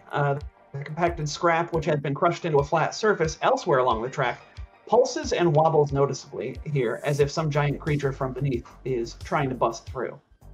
Manifest drill. It's a graboid. Why don't you make, before you start drilling into mysterious bubbles in the earth, why don't you make me an engineering or physical science check? There's a 41 for you. Nat 20. Stop with the nat 20s, you're scaring me. Okay, we'll just not get them when we need them.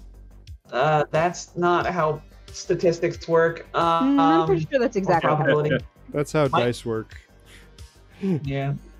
You use up all your nat 20 juice. So, yeah, we've got all three of you engineering types. Recognize that a liquid reservoir was trapped beneath the scrap pile when it was compressed into a racing surface. This pressurized liquid now threatens to burst through the track, and you must find a way to safely release it. Your only option, unless you have the ability to burrow, and nobody told me, is to vent the pressurized fluid from where you are on the surface. Drill. Yes, you have a drill. So You can drill all your problems away, Gus. I can pierce the heavens. He just standing there drilling into the ground, relieving the pressure, just flipping off Maria. Yep. This is the one place. This is the one time I'm taking a stand, Maria. So this is going to be a physical science check to identify a good venting location. Does anybody have physical science? I do. Catch. Oh, okay. And Catch That's does. All right, so Gus narrowly clears this DC. This was, again, a DC 25 to identify a good venting location. Also, with So, Profession Gus- Minor have worked.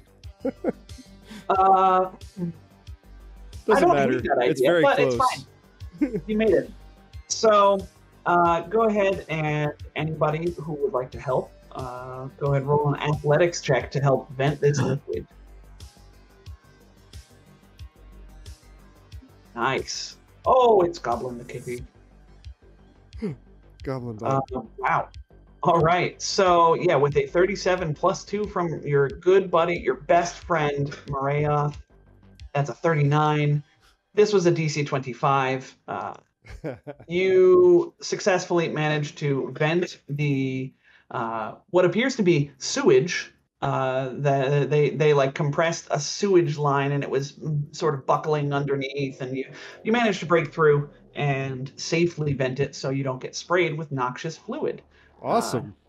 Yeah, that would have been fun. That didn't happen, so that's fine. I have a real life story about that. Man, you have the crazy. Save it for after. I will. I just said I have a real life story about that. Yeah. So, you all return to Rat Rod, who seems very impressed. Hey, you know what? You all ain't half bad. Even you, Ketch. Here, as a token of my gratitude for a job well done. He pulls out a rat folk belt from his cheek pouch and tosses it to Gus. You and my big friend could probably use something like this. I hug him. I hug him so much. And the answer, Leif, is why not store things in your mouth if you have cheek pouches, right? He reaches on his back and says, and here, a little something I cooked up from one of the old tracks, flamethrowers, he says with a wicked grin. He reaches over his back and pulls a rifle around and offers it to the party. This is a Hellhound class blaze rifle. So I will put that in the Roll20 chat because that's something easy for you all to put. The answer Is Ketch just going to take it immediately, or? The answer, Tom, is hygiene. Cheek pouches are dry, they're safe, they're not hermetically wet. sealed. Yeah, they're totally hygienic. That's suspect at best. I don't believe you. So anyway, this blaze rifle is it uses petrol, not batteries, so I don't think that Ketch will want this one immediately, but you can look into it and let him know. Is it a heavy weapon? I don't think so. It's a rifle. Then I can't use it. I am proficient in grenades, small arms, and heavy weapons. That is it. That's funny. Rifles are just beyond you. You leave is too in small. between does not Small. make sense. This gun is too does not small. compute. This gun's too small, but also not too small enough. Yeah, too small, but not too small enough. This gun is too medium. All right. It's a reverse Goldilocks. Medium is not aesthetically pleasing to catch. It's not. It just doesn't work from an aesthetic. But it's got cool cleans painted on the side because it came off of a junk track. But that's fine. It's fine. Just It's level spit in the 11. face. It is Gus a could level eat 11. it. Yeah, that's true. It's not about the level. It's about the price, isn't it? Yeah, it is about the No. cost. I'd have to look It's at the cost on 23, it. 200. I might eat it. So listen. You all let me know when you. Oh nope. I jumped somewhere else. Sorry. Now you'll need the codes to get into the vault. He sends them to your comm unit, as well as the location of a vault located deep below bot scrap. The Rust Bucket is a starship, he exclaims, but not just any starship. A junk starship. I inherited it from my Uncle Drillbit when he died 10 years ago. He solemnly hangs his head for a moment, before looking back up and continuing. It's the last of its kind. Probably pretty dangerous, I admit. So I've been saving it for someone so desperate, so down on their luck, so hopeless that they've got no other choice but to fly it. And guess what? That's you. That's us. All right. Don't gotta rub it in. So listen, you all let me know when you get this bucket of rust flying, and me and the gang will work on Magicon. You'll see. Mechanically, he's offering to upgrade the ship a bit once you all get it operational once more, and bring it around to the junkyard for him and his team to work on.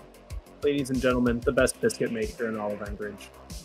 Oh, look at Oh. Goblin. Just, Apologize.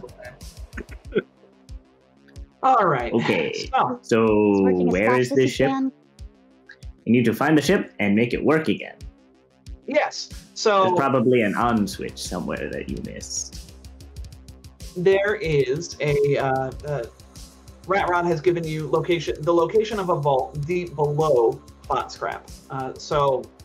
quasi on the spike, not really. And definitely not in the depths of Absalom Station that are basically here alike to Untamed Wilderness. But this is still relatively civilized space, and you can get there. Takes you like a half hour of walking to get to Mount Scrap. So, yep, there's the Rat Folk Belt. I figured you might be excited by this Rat Folk Belt, Jet. I'm gonna squeeze into the vents with Marayoth when we get our ship back. Oh, and God. we're gonna have sleepovers. Oh God. Ooh, Squeezing. yay! That's what we need. Yeah, that's the wholesome content we're here for. So, all Not right. me. Ugh. So you have the location to your ship. You want to go? A ship. It's called the Rust Bug. Do you want to go see the Rust Bug? Yeah, it's probably really high quality. No. Also, I wonder just how had- many extra dimensional spaces it has. Probably 0. But I also had mental images of Gus doing an "if I fits, I sits." Oh God. No. Someone just Why? draw me Someone just Photoshop his head and like a little bit of his shoulders into a box.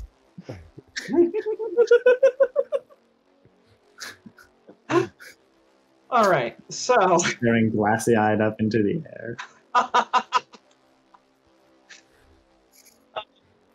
So the vault door rolls open with a hideous screeching noise of metal grinding against metal. By the by, the lock to this place had sort of rusted and fallen off.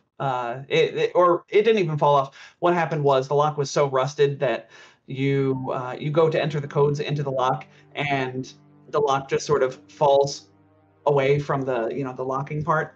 So yes. Hey, Yes. fun. The real code was just nudging it.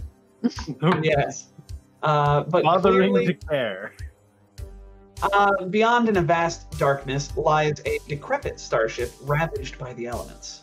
Blankets of rust and splashed stains mask dozens of dents and patchwork welding along the outer frame. A ramp to the port airlock hangs open at an odd angle, unable to close. Emergency lights flicker within the ship, which looks more like an ancient wreck than a habitable spacecraft. And that is probably going to be a good place for us to take our break as you all lay eyes on your salvation, your ticket off this station, the Rust Bug.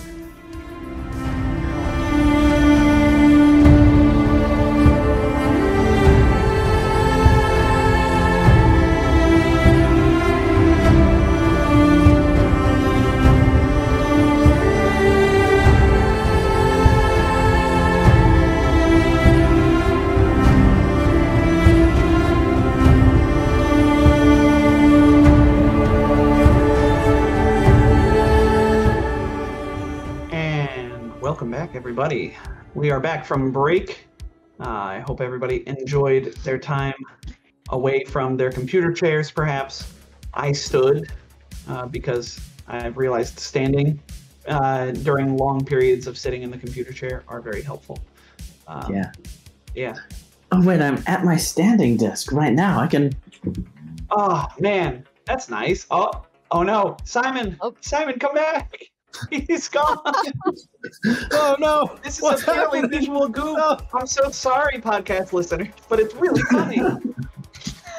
It's like That's the awesome. bridge on a Scream. tugboat. Slowly raised. Look at him. He's his posture is different when he's standing. Yeah.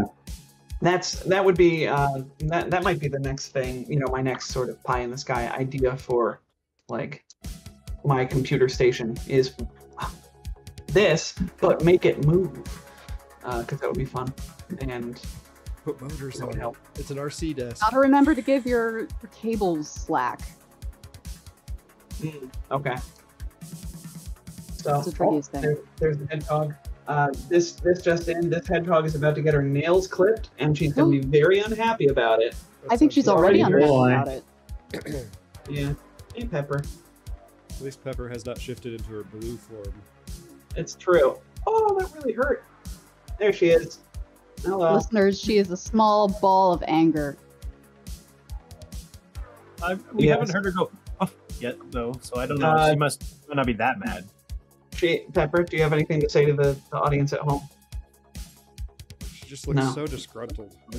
It's part, it's, thank you. Well, I am very gruntled to have seen her, so it evens out. I too am gruntled. I'm always gruntled seeing that. So, we had just gotten to the Vault of the Rust Bug, which sounds like some sort of weird monster, but it's actually the name of a starship. So, the airlocks. I imagine you all go in through this airlock, the port airlock, where the door was sort of, open and doesn't shut. Yes, although if there's a map, we don't see it.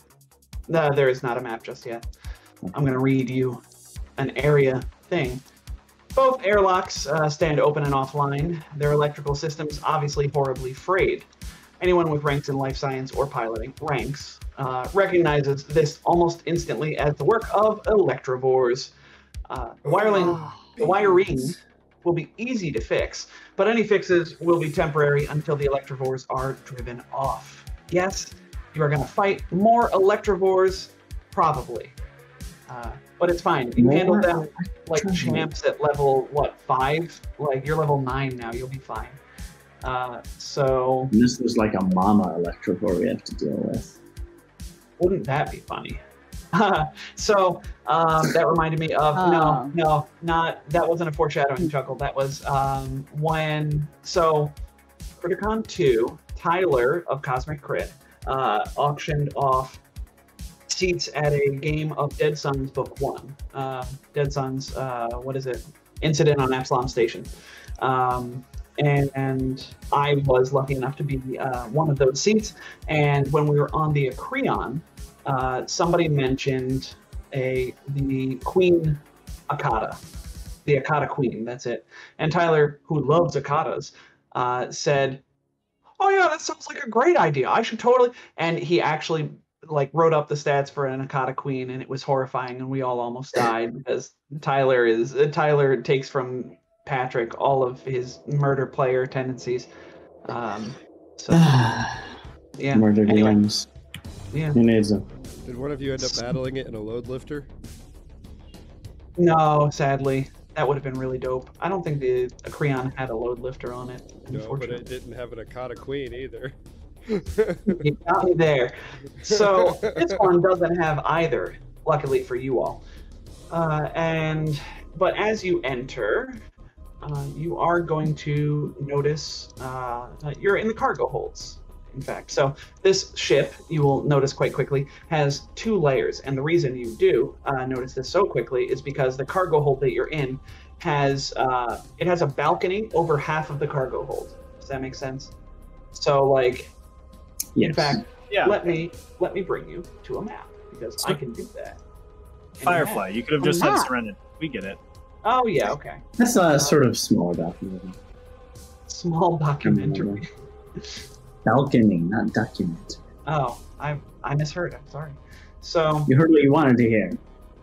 I guess, yeah, I wanted to hear documentary, Simon. So I just love them so much.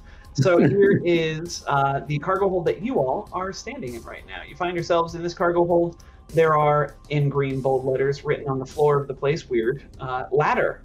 Those are ladders that go up to the cargo hold. The balcony above the cargo hold, in fact. So there is indeed a... Oh, go on, Leif. Ketch walking up to him says, "Yeah, that's the first thing we're gonna have to do," and starts scuffing the paint off the floor. So- I like the character of the ship. Oh yeah, it's an old rust bucket, but I think you all will find yourselves at home here. That is, Just of course, have to one. weld it to the severance package, and then we're good.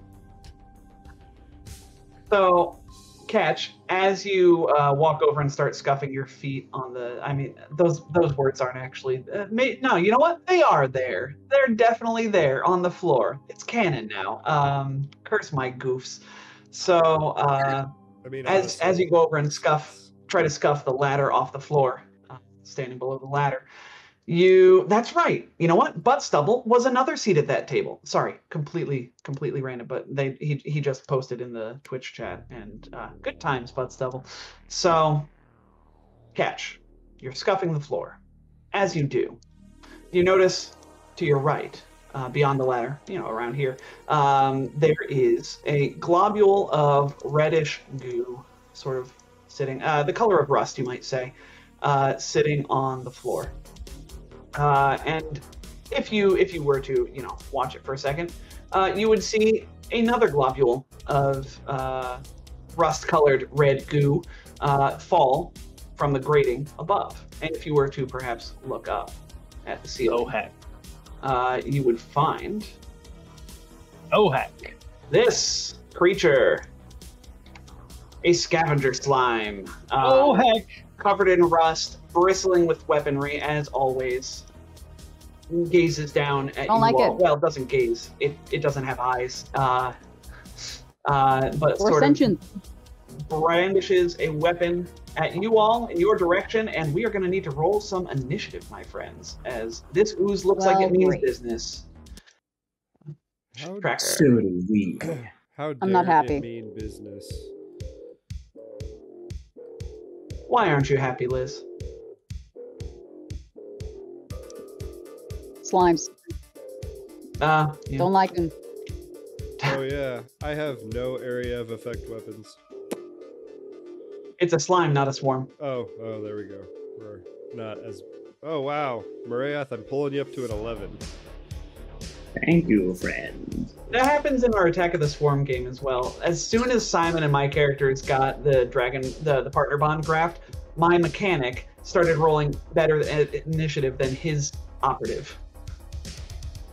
I mean, normally No, he sure. pulls me up into the 20s. It's just Yeah. every once in a while. Yes, indeed. We will, for all intents and purposes, we'll just have Sloan sit this combat out.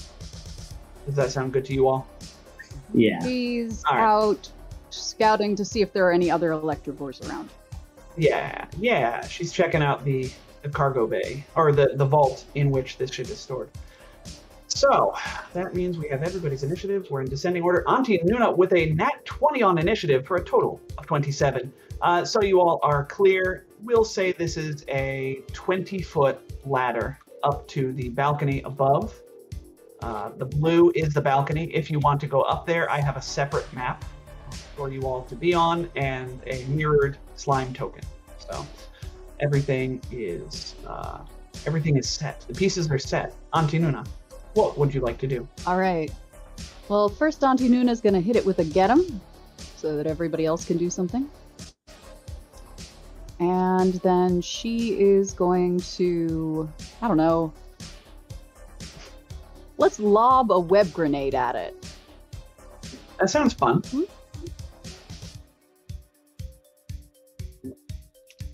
So I guess she'll aim it for, how far is that? You're looking at probably your third range increment, which is still fine. Yeah, but Okay. any range increment penalties are going to factor into the DC of the grenade as well, is something to keep in mind. Yeah, well, she rolled a 4, so it probably doesn't really matter.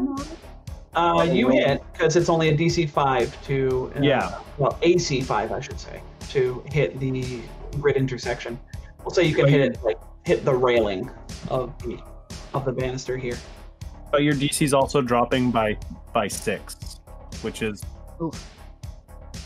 making it, ineffective essentially. Yeah. Oh well. That's it. Would you like That's to- all. Okay. All right. So, Auntie Nuna throws... What does Meyer do? It's a good question. Let's look it up. Meyer. Meyer weapon has a defined area that it temporarily turns into difficult terrain. Oh, this isn't even a saving throw, is it? Only a surface can be turned into difficult terrain, and the difficult terrain affects only the climb speed and land speed of creatures in the area. That's cool. Oh. I like that. All right, so you give If would you please find the radius for me as we move on to catch, so I know Yes. how Says wide a about radius. radius Meyer. It says 10 foot in there, yeah. Says it Mhm. right there on the tin. For 2 Yep. rounds, a 10-foot area is going to be. Oh, I have an area of effect for this. Catch, what are you doing while I look this up? Catch is free action, falling to the ground. We'll play it off as him in shock, but now he's prone and it gets a +4 to his AC when he gets shot at. Okay. And boost round, miracle worker, and looks for the weak spots on this thing with superior firepower. Okay. I will stop that animation and send to back. There. All right. So we've got our 10-foot radius. I figured this is this acceptable to you, Liz, or like here? Yeah. All right. So that'll be the area of effect. The little bit that went off the banister will sort of harmlessly hit the ground and not affect anything. Rain.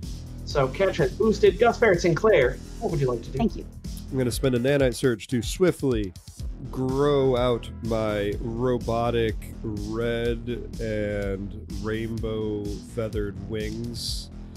And then I'm going to... I have the appropriate feat so that rising in elevation does not cost double movement. I would like to fly here.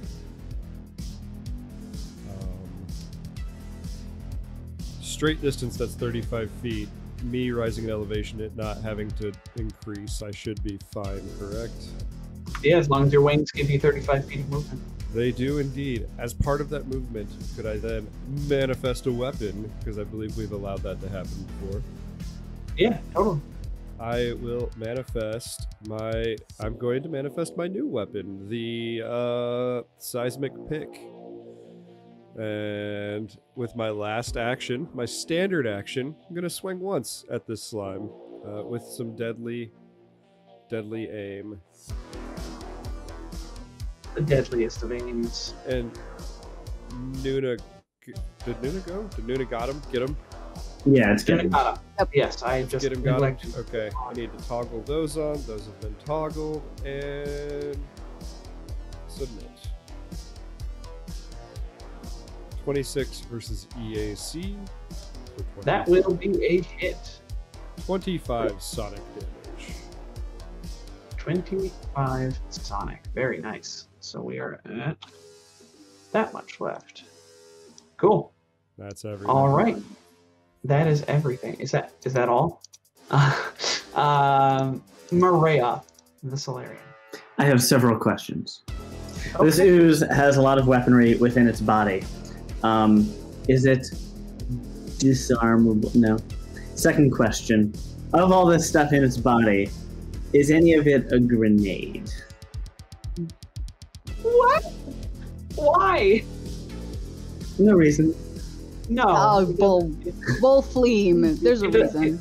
It doesn't have grenades. I regret that it doesn't have grenades now, because I would love to see what you are going to do with a grenade. I'm sure we'll see in the future combat. All right, well, all of my ideas don't work. Instead, we will... that doesn't work. That doesn't work. We will full attack. Oh, wait, no. That's a better idea. We will entangle the ooze, sort of like increasing the gravity of the ground underneath it to make it harder for it to move around. You may want to. You've fought enough oozes. They can be entangled. Yeah, they can. You're right. 27 will hit its KAC, plus all your other bull fleam that makes it just a flat versus KAC. So that is an entangled ooze. And with my move action, we will activate gravitic reinforcement and end our turn. Okay. So, Scavenger Slime is going to take a move action to shake off the gross entanglement, and then it will. I think it's going to roll to see who it's going to attack. 1, 2, 3, 4. Catch, you are number 3, so we're going to attack Catch with. It levels a giant cannon at you. It looks like an X-Gen gun of some kind. Catch eyes the cannon hungrily. It makes a 25 versus your KAC, and I do see that attack of opportunity. We'll resolve that in a second. 25 versus Catch's KAC. Gonna be a miss. Sorry, I couldn't find it on the sheet for a second there. Wow, how long have I been using these? Yeah, 25 is going to miss my KAC even if I wasn't prone. That's right, Catch is prone. Man, this slime is dumb. Slimes is dumb. Dumb, dumb, dumb. So, for its troubles, it gets a 27 versus its own EAC for 35 sonic damage from this pronking pick. This Noir just getting in my face, and that's going to be my turn. Auntie Nuna. All right. Auntie Nuna will renew the get 'em and take out her brand new Aphelion laser pistol with its dimensional disruption fusion. Yes, we made some purchases. Before the event. Before the event. Yes. She had decided that her pistol was just not cutting it, so. Good thing we bought that before that fight. Oh boy. Yeah. She had it in her suitcase. She hadn't taken it out yet. Alright, that's a 24 to hit. A 24 versus EAC. It's got some cover from being 20 foot up behind a railing. So the 24 is going to. Oh, are you factoring in your own get 'em? No, I am not. And did you factor in coordinated shot? I did not. Let's see. My apologies. It is. Which would put it at, I'm going to say it has 27? cover. It has cover from this railing, so that is still going to be a miss. I'm sorry. No. But the get 'em is still activated, and it looks like you're not adding specialization damage in there. So there should be a little box on the right-hand corner of the weapon entry. Just click specialized, and make sure. Gotcha. Yeah, I see it. Yeah, I had it on proficient. There you go. No problem. Catch. I should warn you, this thing has cover. It is regular cover, so a +4 to its AC. I should warn you, I ignore about +4 to AC when I'm aiming down my sights, so. I just wanted to let you know that action might be prudent. Noted. As such, Catch will aim down the scope and fire. That's a 25 to hit. Good thing I aimed. Yeah, because you needed that. That will be a hit. Fantastic. What 2 damage types you doing here? Goodness. Probably. Well, I haven't actively switched it over, so it's probably cold and electric. Okay. Yeah. Unless it default switches off. No. It's just they're permanent states. So then we've got cold plasma, not hot plasma. Oh, it's icy hot. Yeah. Ooh. You're shooting this ooze with icy hot. Indeed. All right. So it takes some of that damage, and we will. Is it a physical science check to get info about an ooze? Because I'd make that. Is it physical or life? I'd make either. Make me a life science check, because this thing is technically living. 16. You don't know much about oozes. I'm sorry. That's an ooze. It's got some weapons integrated with it. You can't really remember what that means. And we will move on to Gus Barrett Sinclair. Perhaps you could ask somebody else about physical science. Or life science about I life was going to science. say, if it's physical science, Yeah. I would roll, but life science, no. We are That would great at be- life science. Gus is Great. going to just start Really made me swinging feel wildly with his seismic pick in a full attack. Because this is not an unwieldy weapon. That might be a first. We lost a well, wave. well, my plasma sword is now not unwieldy as well because I upgraded from the angel wing to a standard plasma sword. Right. But a 21 versus the AC and a 19 versus the AC, I believe, are probably both going to miss. Those are both misses, indeed. So that's okay. You've already done a bunch of damage to this thing anyway. Marayoth, what would you like to do? Marath will. Do we know if oozes can be tripped? It doesn't say they can't. I guess you could imagine it sort of being off balance. You're going to turn it up. You're going to churn it up. Oh. Go ahead and trip this ooze. Yeah, don't worry. Maybe I'll fail. Yeah, like that. 15. Wow. Natural toot. With our move action, we will activate a gravity pulse.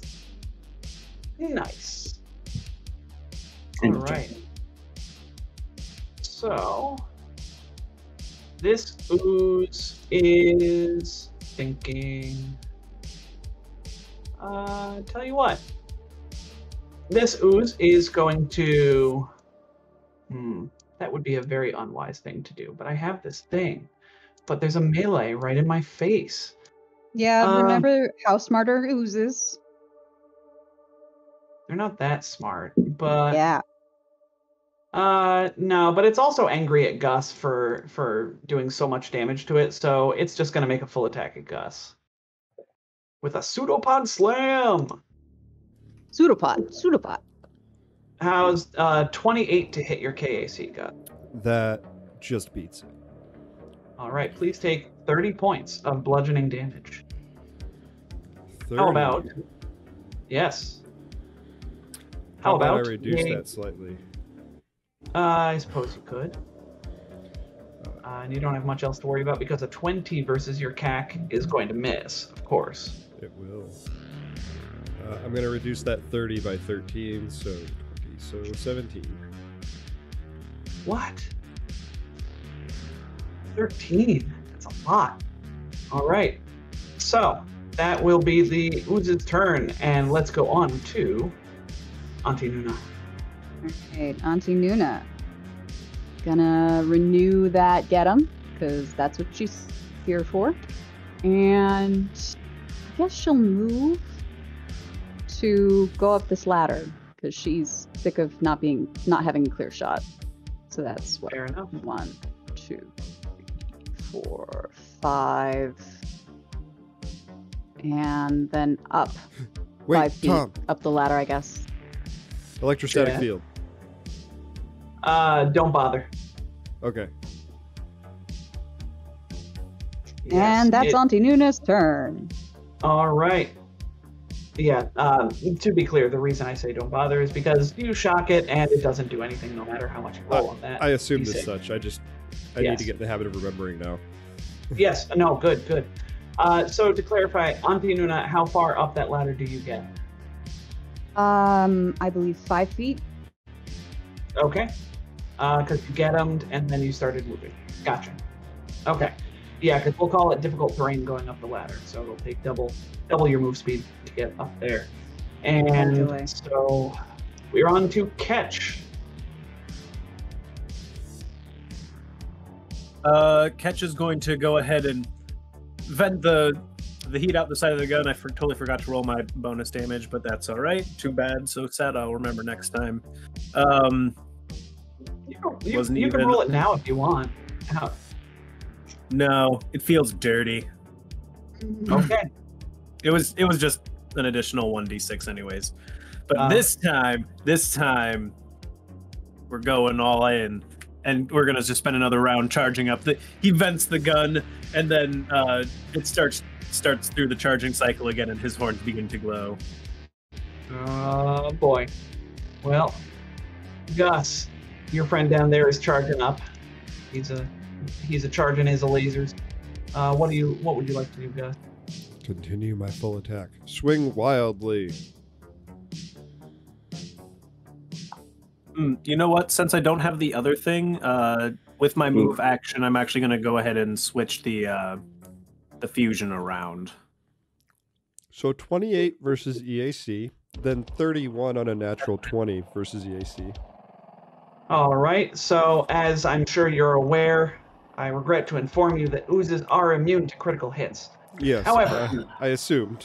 Get every time. yeah, right, and it gets your hopes up. You're like, yeah, and then No. No, I just oozes assumed. and ghosts and just there's a bunch of things that are immune to critical hits, and it's rude, but it's great when I'm playing them. So I we've got a think- 28.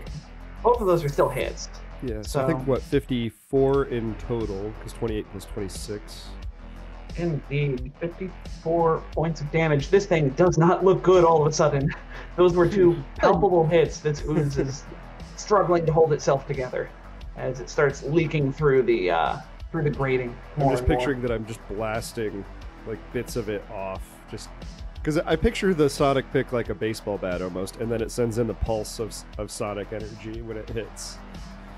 Okay, yeah. Yeah, that's All good. right. Well, we're on to Maria. What will you do? Sensing this ooze near its end, Marath will take a full attack. Snap. Although I'm really going to regret not upgrading my crystal. No, not this round. That's a nat Wow. 20 and a 30, so obviously no crits, but 2 hits. 2 hits, and what does it look like when you disintegrate this ooze, Maria? Oh, yeah, so standard, like, little flurry of little gravity bullets. So the ooze kind of gets perforated, like, ooze kind of gets perforated and then deflates like a balloon. Oh yeah, yep. And it does indeed sort of start to deflate, but what you don't realize until it's too late, and particularly Ketch, as he gets some of the splatter, is the ooze is indeed leaking through. It's sort of like cheese graters through the grates as it loses any cohesion, and it just sort of splorps onto the floor below in a rust-colored puddle. And you have solved my ooze puzzle. Does it leave behind its integrated weapons, or did they Who's get old? liquid? Oh yeah, no, the weapons are funnily enough left on the grating above because they were physical, real weapons. So Look what I found, Catch. you see, oh yeah, so there's a whole bunch. An advanced X-Gen gun, a Jolt storm coil, and a dual valve plasma ring. So, additionally, this is something I didn't know about scavenger slimes actually. The scavenger slime's sticky resin can be used as makeshift sticky bomb grenades. A slain scavenger slime, when properly harvested in treated glass vials, yields up to 20 item levels worth of sticky bomb grenades. So you can get 2 sticky bomb grenades 3, which are each level 10, or 5 sticky bomb grenades 2, each level 4, and so on. Harvesting the slime in this manner requires an engineering or life science check. Or 1 level 20 grenade. Yes, exactly. But it's got to be sticky bomb. You do not have the facilities prepared just yet to harvest this, but it's probably not one. I like the last bit there, though. Yes, finally, there are enough blobs of ambulatory residual scavenger slime along the catwalk that a character who succeeds at a DC 20 engineering or life science check can install a slime patch system in the Rust Bug. So, go ahead and... I'll use my one of my 2 rerolls for the day. Okay. What is I a will slime patch? use my second reroll for the day. Oh, God! Wow. Why do I even bother? Slime patch No! systems can be installed in any starship for 8 build points with no expansion bay or PCU cost. When a ship with a slime patch system acquires critical damage conditions, the slime patch system automatically turns on, spraying the damaged systems with scavenger slime material almost like a fire sprinkler system. This slime, which is chemically treated to die within moments of its unexpected freedom, automatically begins repairing the system, reducing the number of engineering actions required to patch the critical damage condition by 1. Oh, my God! We need to rip this out of the ship and put it on the severance package when we get it.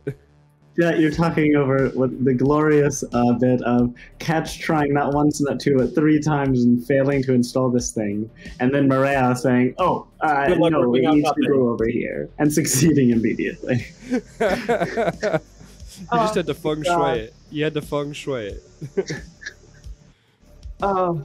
That's an incredible amount of bad luck. I am sincerely sorry, Leif. But I'm not. It was worth the comedy. Mm. I'm glad my pain can be laughed at. Yes. you all get the slime patch system installed in the ship. Eventually, that's a future check, but it has been successfully installed in the future. Because you wouldn't really know where to patch it right now because this ship is heretofore unexplored. So, the slime is dead. Where would you all like to go next? What about this door here? Sure. That door right there? Auntie guy. Opens Yeah, up sorry. into another cargo hold. In fact, I will expedite this a little bit. Each of these opens a cargo hold.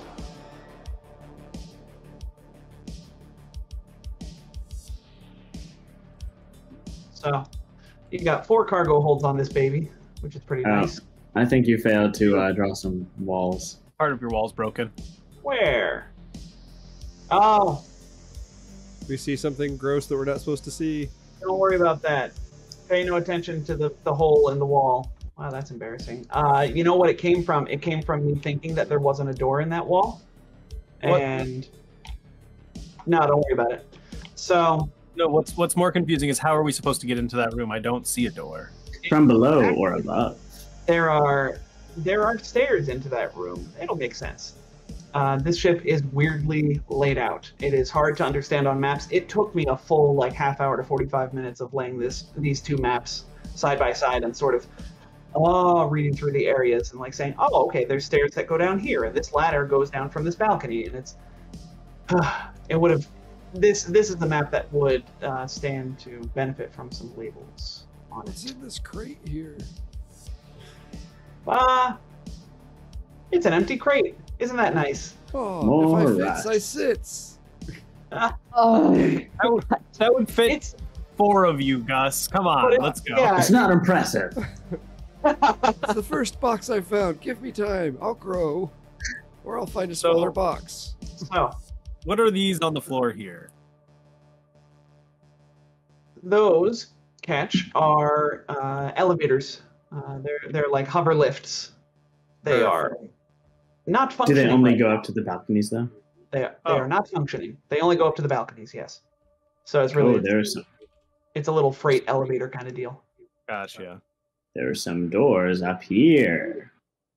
These are also the airlocks. Airlocks to the out. Yeah. Yes. So if you all would like to go upstairs, just choose a ladder that you all go up. You could all go up different ladders. That could be fun. But Oh, the ladders don't go up to the balconies. They go up to the top floor. they do. The balconies are part of the top floor. It'll make sense once I put you on the second floor. Okay. So where I see Marath and Gus over here. Where do you? Everybody go to a single ladder. yeah. Sorry. Roll20 is being a total dog for me, and I'm trying to fix it. So, No worries. just if you wouldn't mind, put me with Gus and Maria, wherever they go. All right, you're over there. Is Ketch going up his own ladder?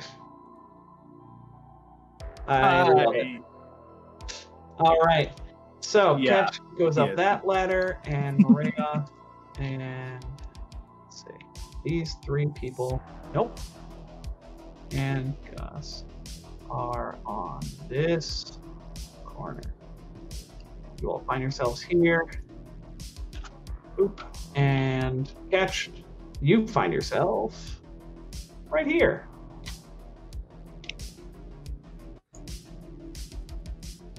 So, Zoom in. this is another wall that apparently I forgot to to put up.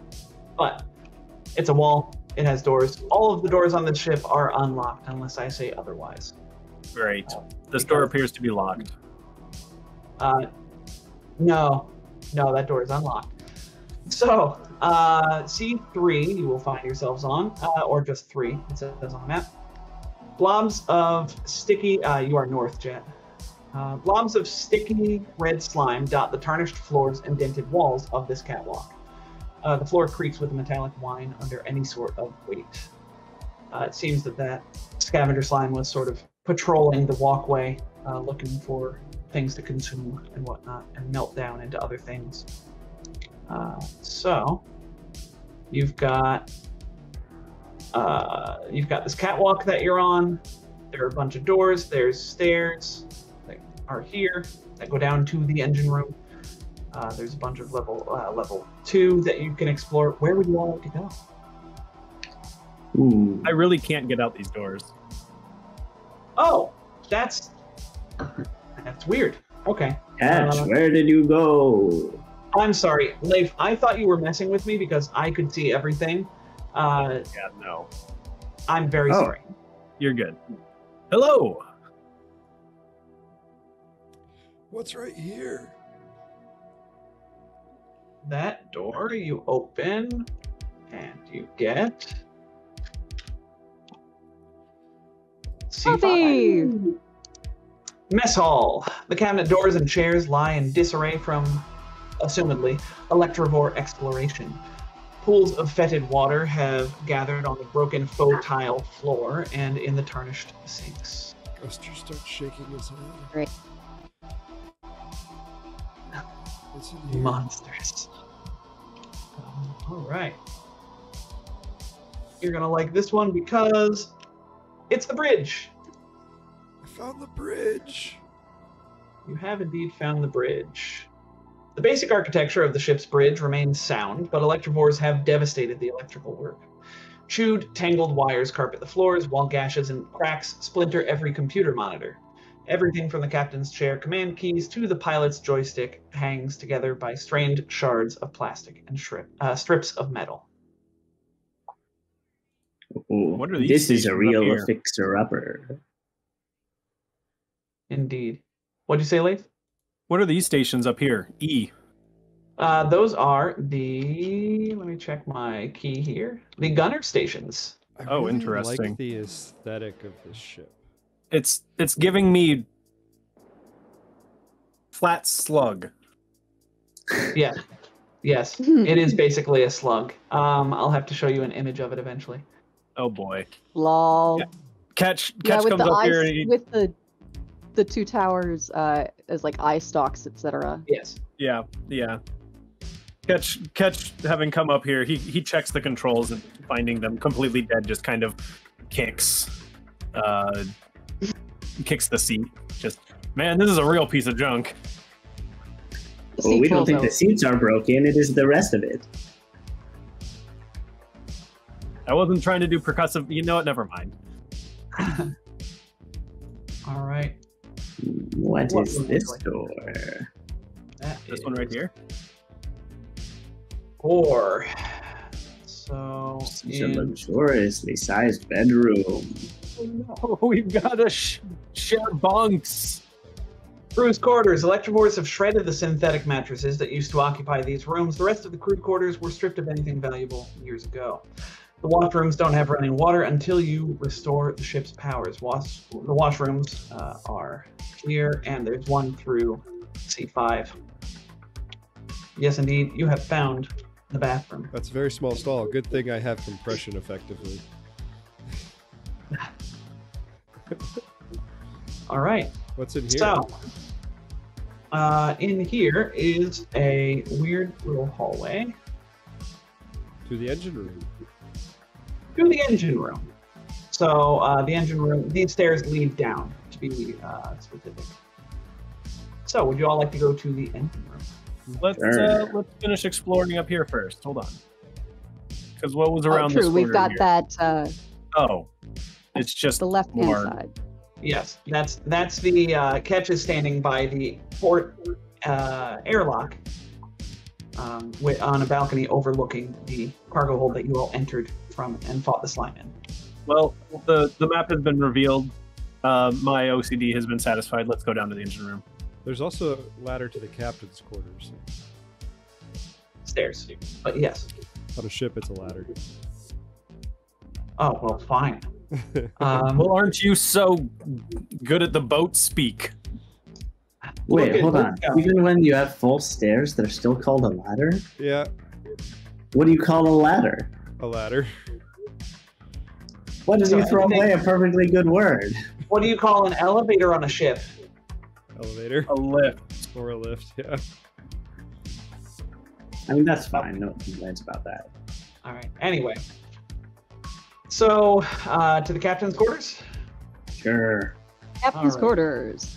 Find which number the captain's quarters are. 7. Okay. So I'm just going to gather you all so you all can see it. It's very small. It's on the top of the ship. It is very small. Yes. But it's, isolated. It is your own thing as the captain. You can fart in peace.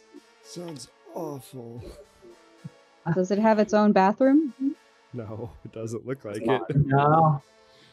Just a bed and an entertainment center or computer. And then there is some way. I'm pretty sure you get to. There's a tech workshop as well. But I should read you the captain's quarters thing. So upstairs from the mess hall, the captain's quarters overlook the starship's sorry exterior through a shattered windshield. The mattress appears intact but ancient and hard, while dust blankets the desk. A key ring bearing a transparent bean-shaped jewel and a single key lies inside the drawer, the desk drawer, underneath some stiffened and illegible papers. You have a key, and it has a lucky charm on it. Does anybody want to make me a mysticism check while looking at that charm? That Simon did. Wrath will squint several eyes at it. 29. A 29 tells you that this is a Mark III elemental gem. Watch out, Simon. It's a consumable. Oh, I throw it into the air so this one else catches it. Oh no.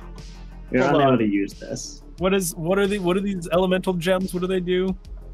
It's a one-time summon. This one will summon an air elemental specifically from Mark, as if you cast a level 3 summoning spell. Neat. Yeah. So there's that. You don't know what this key is for, but it was in the captain's quarters. It's probably something worth holding on to. Indeed. And yes, you'll find your ways to the tech workshop as well, which I knew where I knew where the ladder to this went at some point, but here you are. Let's see, there's a ladder.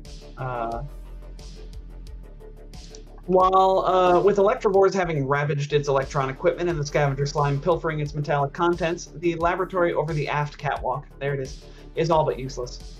Its tool shelves lie empty and its robotic arms hang listlessly. One floor level cupboard remains sealed behind a padlock. Go ahead and make me an engineering or strength check. Ooh, engineering! Yay, if I can actually roll it. Ketch was faster than Antinuna this time with a 31 on this engineering. He is able to pop the lock, no problem at all. You find a dusty X-ray visor and an old but intact set of equipment designed for a starship interface. With these parts and a successful computer's check, a character can improve the mark of the ship's defensive countermeasures by 1. Is the DC of that computer's check lower than 24? No. Okay. You're close, but if you want to roll it, go ahead.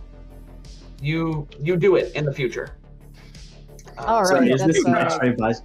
Is this an X-ray visor scanner? Trying to find it. The AP was telling me it's an X-ray visor. Find something close to level 9 in. Oh yeah, it's level 9. There you go. Then yes, it is that.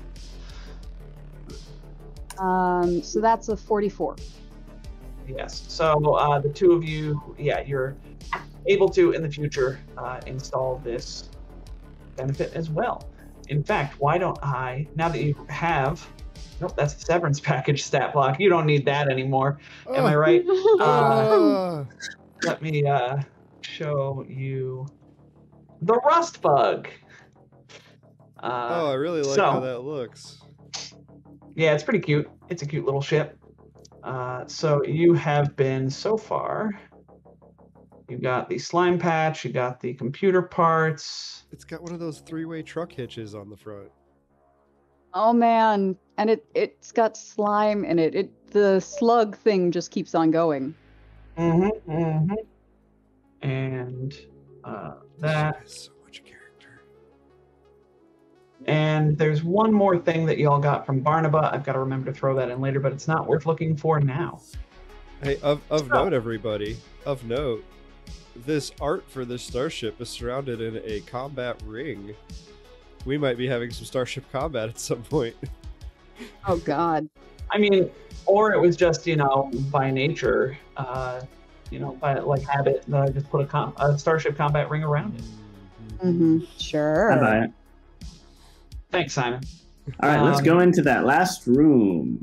Okay. So, you all head back down the ladder and get back to the engine room. Wait, where did everybody else? Somebody moved. Somebody moved themselves. A little bit, yeah. Sorry. Someone moved me. I don't know where everything is. How do you keep doing that? All right, so you all are here, and then you go. Nope, I don't want the to engine room thing. I just want the 4 of you. You head down the stairs and are greeted by this sight. In fact, who would probably be heading down the stairs first? Gus. Yeah, probably Gus. So I tell you what, Gus is probably the only one that is actually mechanically in this room when something happens. Because Gus, as you enter this room, orange scales and black barbs litter every shelf, cabinet, keyboard, stair, and floor panel in this chamber. Tangles of wires and cables have been knotted together into crude nests gathered around a dimly glowing blue power core that throbs with faint energy. The whole room smells like a mix of salt and ozone. As you enter this room, you also see and are seen by a large conglomerate, you might say, of electrovores. Wait, is this a rat king of electrovores? I don't know what that means. But this is mechanically a troop of electrovores. So, not quite Mama Electrovore come out to defend her nest, but this does seem to be a large collection of electrovores that are intent on defending what they see as their home. Let's go ahead and roll some initiative. Us, are you okay down there? Oh, we have company. Where did you? There we are.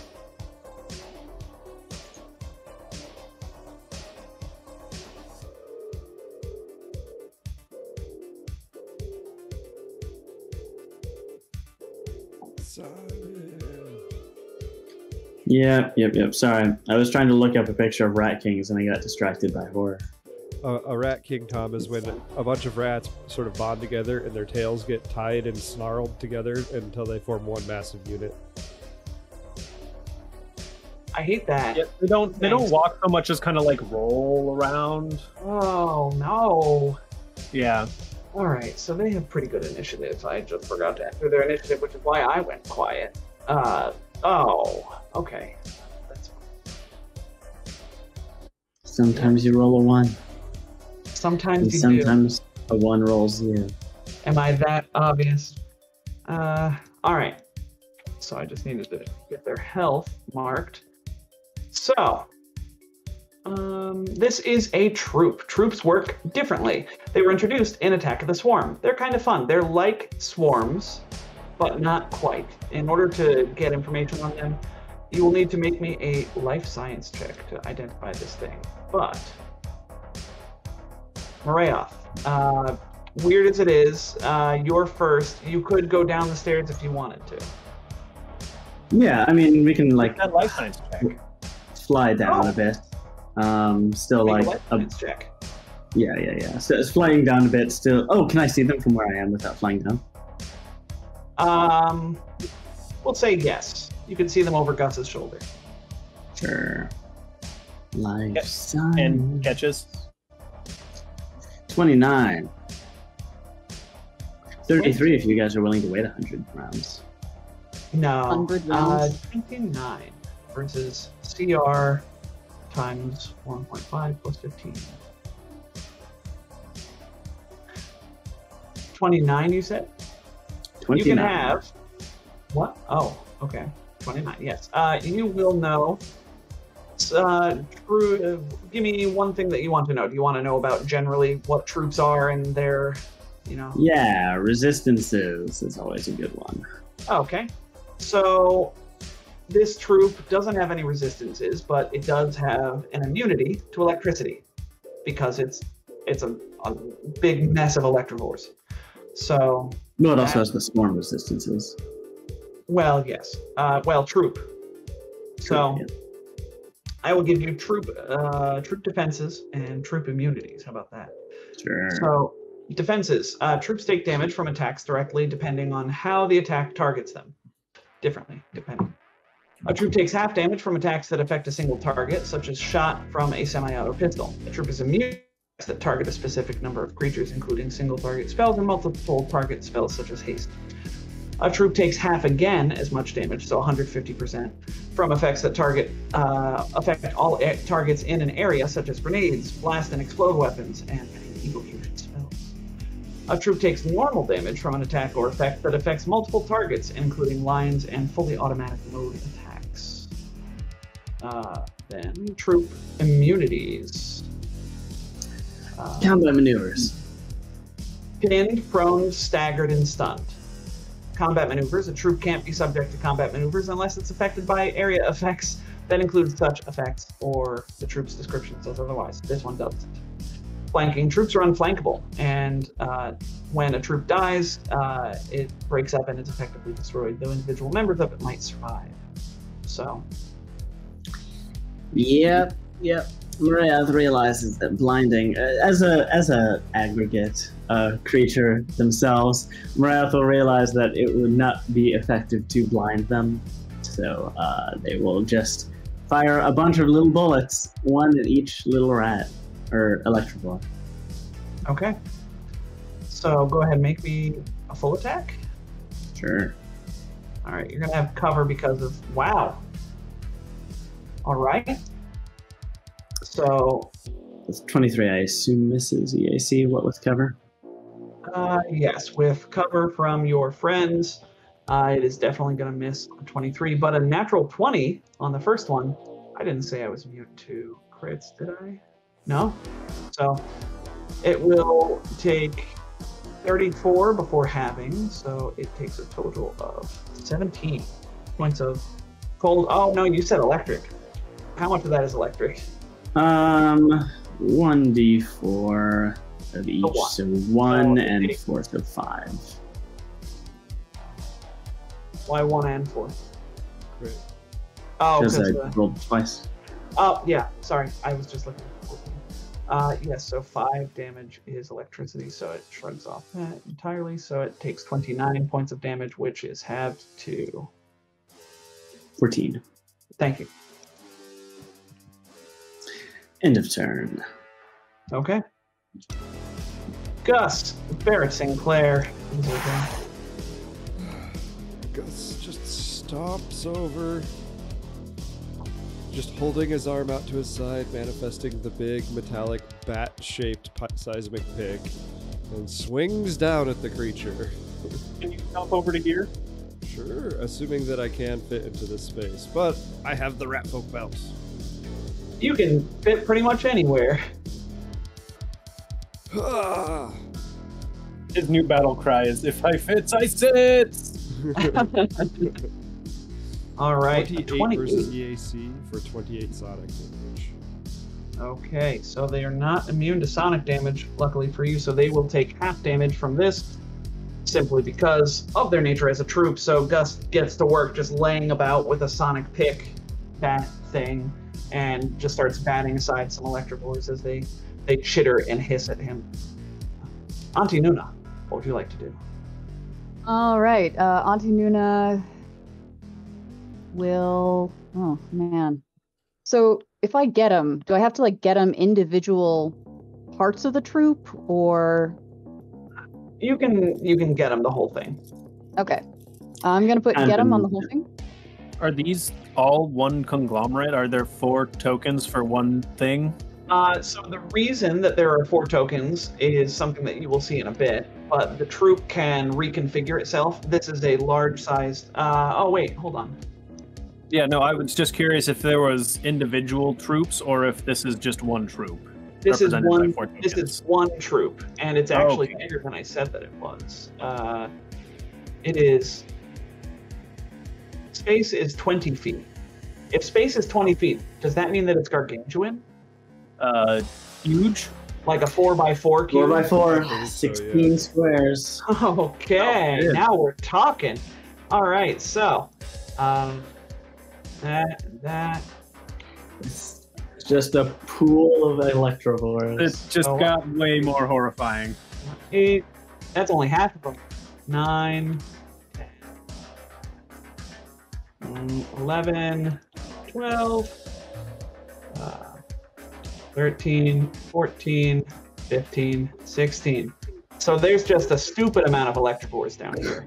All of a sudden, they multiplied. They came out of the woodwork. There's so many. That makes sense. Yeah, We're though. gonna as throw Gus out the stepped down- grenades. We just got a bunch of cryo grenades. Throw them all. Wait, where did we get cryo grenades from? We picked them up off of bodies What? Yeah, Where? those very recently. the guys that attacked us with the fire. Yeah, they had Mark Had- 1 cryo grenades, and then Oh, Mark 1. Okay. Well, it's better than nothing. It's not better than an Alright. attack. Not better than my cannon, no. But Gus, you're down there. I I'll don't be want to get you fine. too. I'll be fine. It's alright. These are Mark 1. It only tickles. Okay. How many? Because I don't remember Mechanically actually. speaking, you can throw 1 grenade. Yeah. We Yes. had, I believe, We have- 6. We have them on the loot sheet. Mhm. Or 8. Yep, we had 8. Okay. Auntie Nuna will. I don't like this at all. Draw as a move action, throw as a standard action, and funnily enough, you can still get them while making that attack roll. Okay, she does that. All right. So you will not be able to avoid Gus with this, but it's probably fine. So go ahead and roll me a d20. If you roll a 1, Okay. we'll see what happens. That's a 10. You didn't roll a 1. Good news. Now roll me a d8, and or before that, go ahead and give me your Dex mod. All right, Dex mod is 3. Okay, and the level of this grenade is 6, so we take half the weapon level plus 10 plus your Dex mod, so that's a total of 6. The reflex save 16. So Gus, go ahead and make me a reflex save. Ooh, my best one. Just watch, he beefs it. He did. Look up. So that's a 10, and Gus Really doesn't matter. It's 2 damage. and staggered for the cryo grenade. So Gus, you are going to be staggered for 1 round, and let's see what the troop does. They have a very good reflex save. The troop succeeds at the reflex save. They will take 1 damage times 1.5 is still 1 damage, but it's 1 damage, I guess. Maybe cryo grenades are, maybe that wasn't that effective. I'm sorry, but that's okay. It was fun. I don't regret anything. So I do. Gus, you hear a tink, tink, tink, tink, and then right at your feet. And you're the only one affected. So, all right, catch. Chili. Slightly. I'm gonna use. You'll notice I have a red dot on one of these. The red dot is simply the one that I'm actually tracking health and effects on, but all of them are affected by, effects. If they affect them all. What would you like to do, Cat? Ketch is going to utilize one of his new grafts, his hypergraph, to get an extra move action this round. And he's going to spend it to speed boost. And his horns start glowing. Speed boosting. Okay. He activated Superior Firepower, Miracle Worker, and started overcharging his weapon. My God. So boosty. So boosted it hurts. So, now it's time for the Electivore troop, and this is going to be something. So what's going to happen Stay down there, please. is the reason that they... the reason that they are all these different tokens is because they can move fluidly, like a giant 20-foot, 20 space long snake of Electivores. It's an Electivore snake. What's not to love? So they're just sort of going to ooze A past. snake of Gus. snakes. And they do indeed move into Gus's space. So, Gus, there is an Electivore in your space. In fact, I'm going to make it like offset so we know that it's there, but so that you aren't blocking it. And then they just sort of move up the stairs. And I have these to play with upstairs. I'm imagining the machines from was it the second? I think it's the third Matrix movie, when they just absolutely like mesh up and just absolutely obliterate everything. Yeah, that's what's happening here, except with Electivores, space rats. So they are in all of your spaces, which means as they end their turn, they are going to do automatic damage to you. Gus, you may make an attack of opportunity before this happens because a bunch of them swarm past. I am staggered. I cannot take reactions, but I can take swift actions. Damn But- it, Gus. Thank you. But does them hurting me trigger my electrostatic field? But doesn't matter because they're Electivores. Never mind. Yeah. We got there. Good. So, yes, and yes.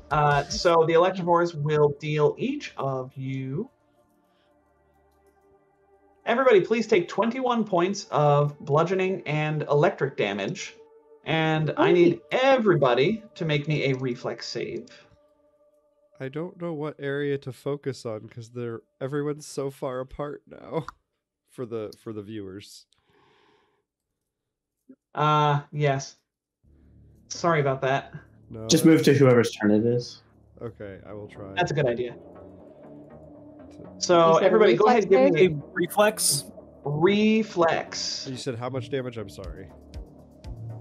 21. 21. And electric.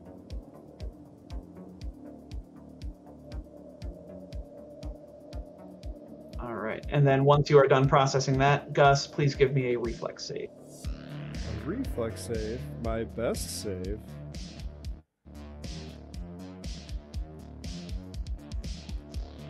Oh, these are Good bad news for rolls, you, guys.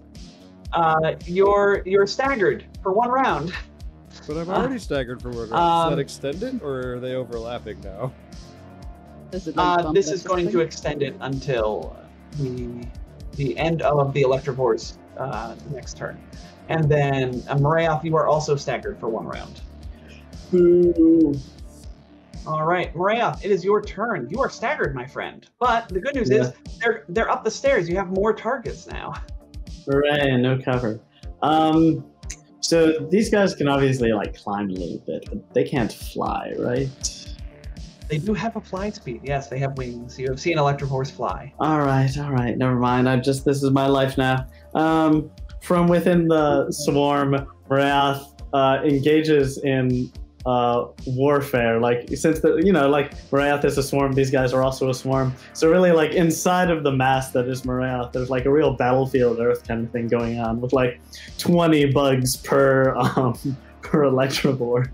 desperately firing tiny bullets at it and Oh my god. being shocked and tails slapping them against the wall. I'm just picturing the Morath bugs dressed up like Vietnam era American soldiers. Yeah, I was thinking that too.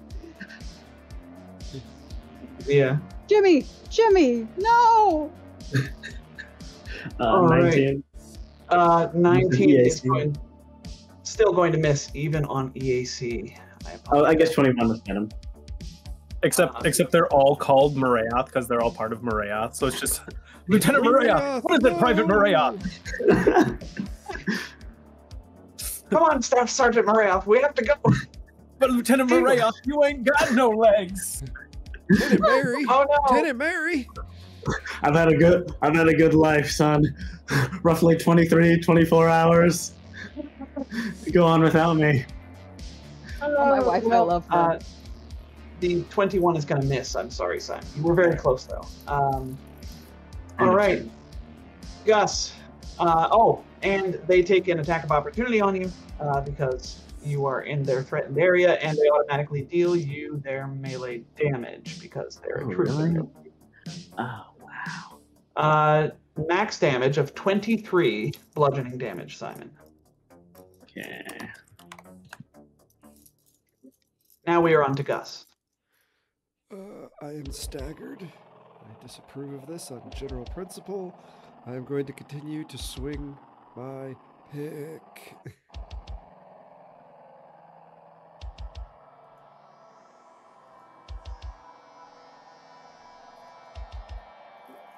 Is a troop immune to critical hits? I forget. Because I rolled a natural 20. Yeah. That's multiple natural 20s I think you've rolled today. It doesn't say that I'm immune to critical hits. Good news, everyone. Yay! That was a massive frunking hit. So 66 damage halved to 33. Still a massive frunking hit. And they have to make a DC 20, I believe, fortitude save or be deaf? That's an odd one. Fortitude save. Luckily, I rolled a 29, so we don't need to worry about the implications of a deaf troop. Okay, a very good turn in spite of being staggered. Very nice job. On to Auntie Nuna. All right. Well, Auntie Nuna is gonna try and get out of this mass. Somehow I have a feeling that they're gonna try and zap us again. These Yeah, she'll tokens go to- remind me of Tetsuo at the end of Akira.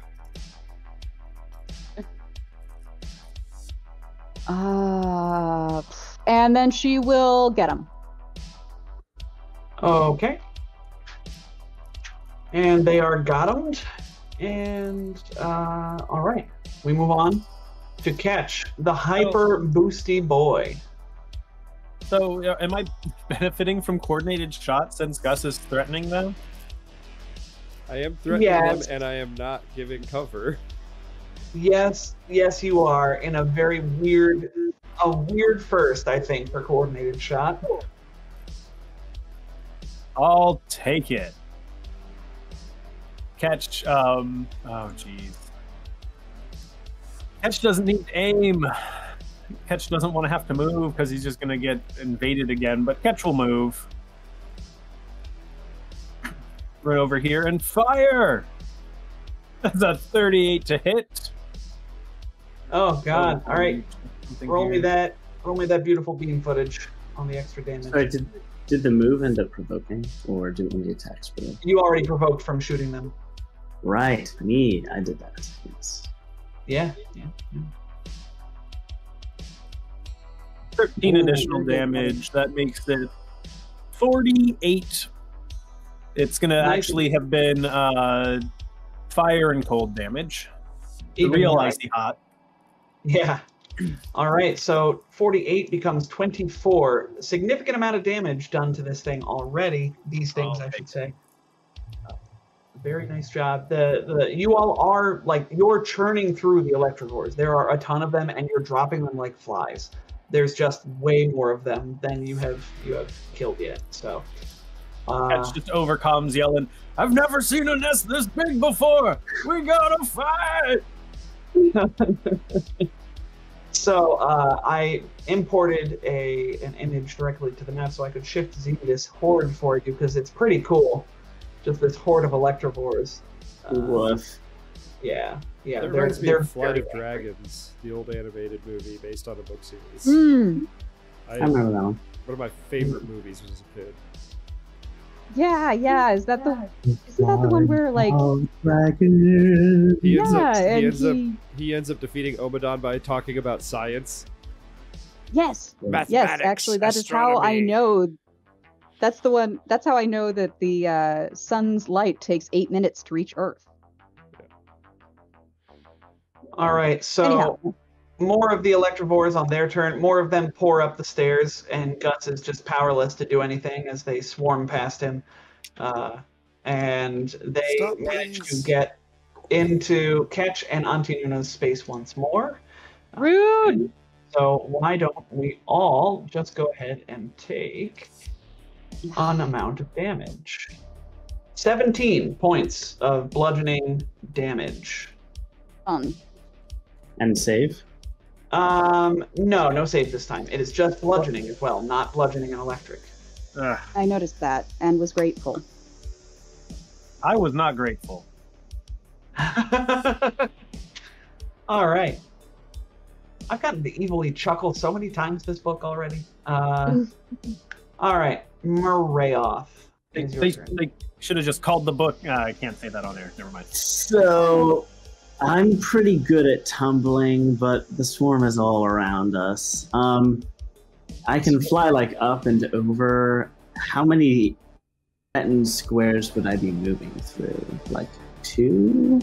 So, you are in one threatened square. It is threatened by, I'm gonna say one creature, right? Because they're not. Yeah, it's one creature. Yeah, they're not acting as separate entities. It's all just extensions of one entity. So but do they threaten adjacent or just inside of them? They threaten adjacent as well. They have a 5-foot reach. So yeah, okay. So like diagonal here. So 2 squares. Yeah. We'll call it 2 squares. So. All right, let's roll it. Try to get out of here. I'm not an operative, so I can't take 10. That's a 34. That's good. Let's see. So mathing. What is it? 15 plus 1.5? Yeah. Okay, so 15 plus 1.5 is. You're fine. Go ahead and make me the next check. And this is what, 2 higher DC? Yeah, I think so. So that's 32. Very close. With 32, that might save you because I'll tell you, they're a CR9. So times 1.5 is 13, plus 15 is 28, plus 2 is 30. So yeah, you just make it out of there, away from their range. And then a couple more, and then desperately firing back as the army retreats. We fire some artillery back at the enemy. They're fighting a fighting retreat. Yeah. You abandon your trenches. Ooh, 20, 22 versus EAC probably misses. Would it be 23 because of coordinated shot? 23 will beat their EAC. Yeah. Now 4 of this is electric, so it's only 17 damage. All right, so 17 turns into 8. Hey, y'all, troops are fun. You should run troops more. They're something, yeah. And a damage, Simon. How do you want to end this? No, that's not enough. Though it is Gus's turn. Gus, what do you have? The creature has acted once more, has it not? Am I now no longer stunned? Yes, you are no longer stunned. Awesome. Staggered. Yeah. Staggered. Yes. Sorry. Turning off condition buffs. All right. I'm going to the surprise of, I'm sure, absolutely no one, full attack. Like gasp. The second hit will miss with a 13, but the first is a 27 versus the AC for 24 sonic damage, reduced to 12. Right? Reduced to 12. You all are just monstrously chipping away at this. Well, you're not monstrously doing it, but you're chipping away at this monstrous swarm, this unholy abomination of Electrovores, this thing that never should have been, but was left to fester in the darkness of the below bot scrap. And yeah, you're doing a great job, everybody. Auntie Nuna. All right. Well, Auntie Nuna will get him, and she'll shoot at it. Because why not? All right, this will provoke an attack of opportunity. Would you like to move, which will do the same thing, but this way you're at least getting further away? If that's not what Auntie Nuna would do, that's totally fine. No, she's really hoping that the boys will pull this out. And she won't have to make it to another round. All right, here we go. That's an 18 plus get 'em, so 20. And are we coordinated shot? Yes, you are. So 22. That will be a miss. If you had a They, plus like- one, Coordinated shot only gives +1. Oh, well then. it's even a worse. 21. Yeah, so it's a 21, which is going to miss. If you had a plus one, you would be able to turn that into a hit. However, I don't think you have any plus ones in the We have a chamber. reroll. You do have a No. reroll. That's okay. No. All right. So The crowd parts around it and then hit like, and it like hits the wall, and then they like all turn their heads towards her and hiss in one. Yeah. All right, and That's perfectly in my mind. for the audacity of attacking them while being in them, please take 19 points of bludgeoning damage. Oof. Yeah. Turns out I found the key to making you all be low on stamina. It's just make a giant monster that automatically hits. That's the secret, everybody. Tell Paizo. They Yeah. apparently they know. They They wrote know. them. They made the sucker. Catch. We're on to you. Oh, Drunk Fat Ninja has come through with a +1. Auntie Nuna, would you like to make that a hit instead? Yes, please. All right. So at least I took this damage for something. That's the ticket. All right, so you do 6 damage to this troop. Thank you, Drunk Fat Ninja. It wasn't worth it. Says Oh well. here. Well. Worth it, not worth it. We're on to Catch. That wasn't worth it. Catch is just gonna is going rapid fire mode here. He's just gonna shoot again. Sure. It's all right. He gets to do it with a boost, like with his attack. 33 to hit for 39 plus 6 damage. 45 Okay. damage. 45 damage halved is going to be 22 damage.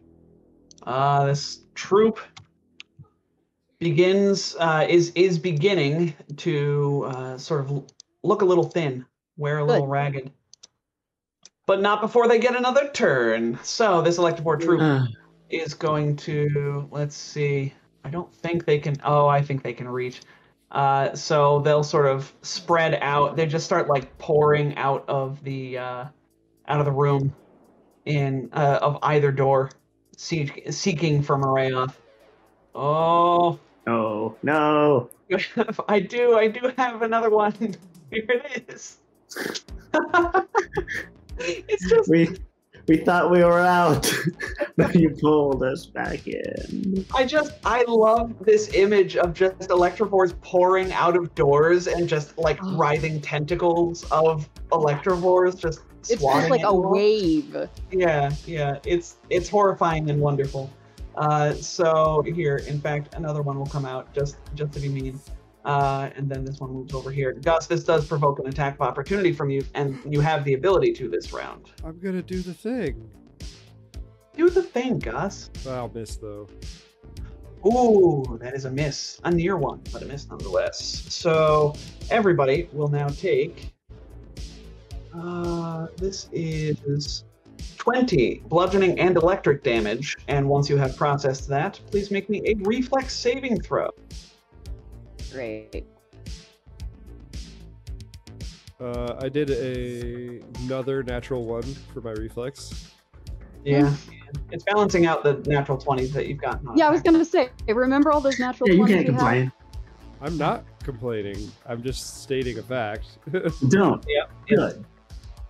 So Gus and Auntie Nuna, you are both going to be staggered, my friends, as Great. the shocking nature of this Electrovore assault overwhelmed your senses. And that is the Electrovore troops' turn. So why don't we go to Maria? Marath hates this. Why don't we just delay and let someone else eat an attack of opportunity for once? You guys have good AC, right?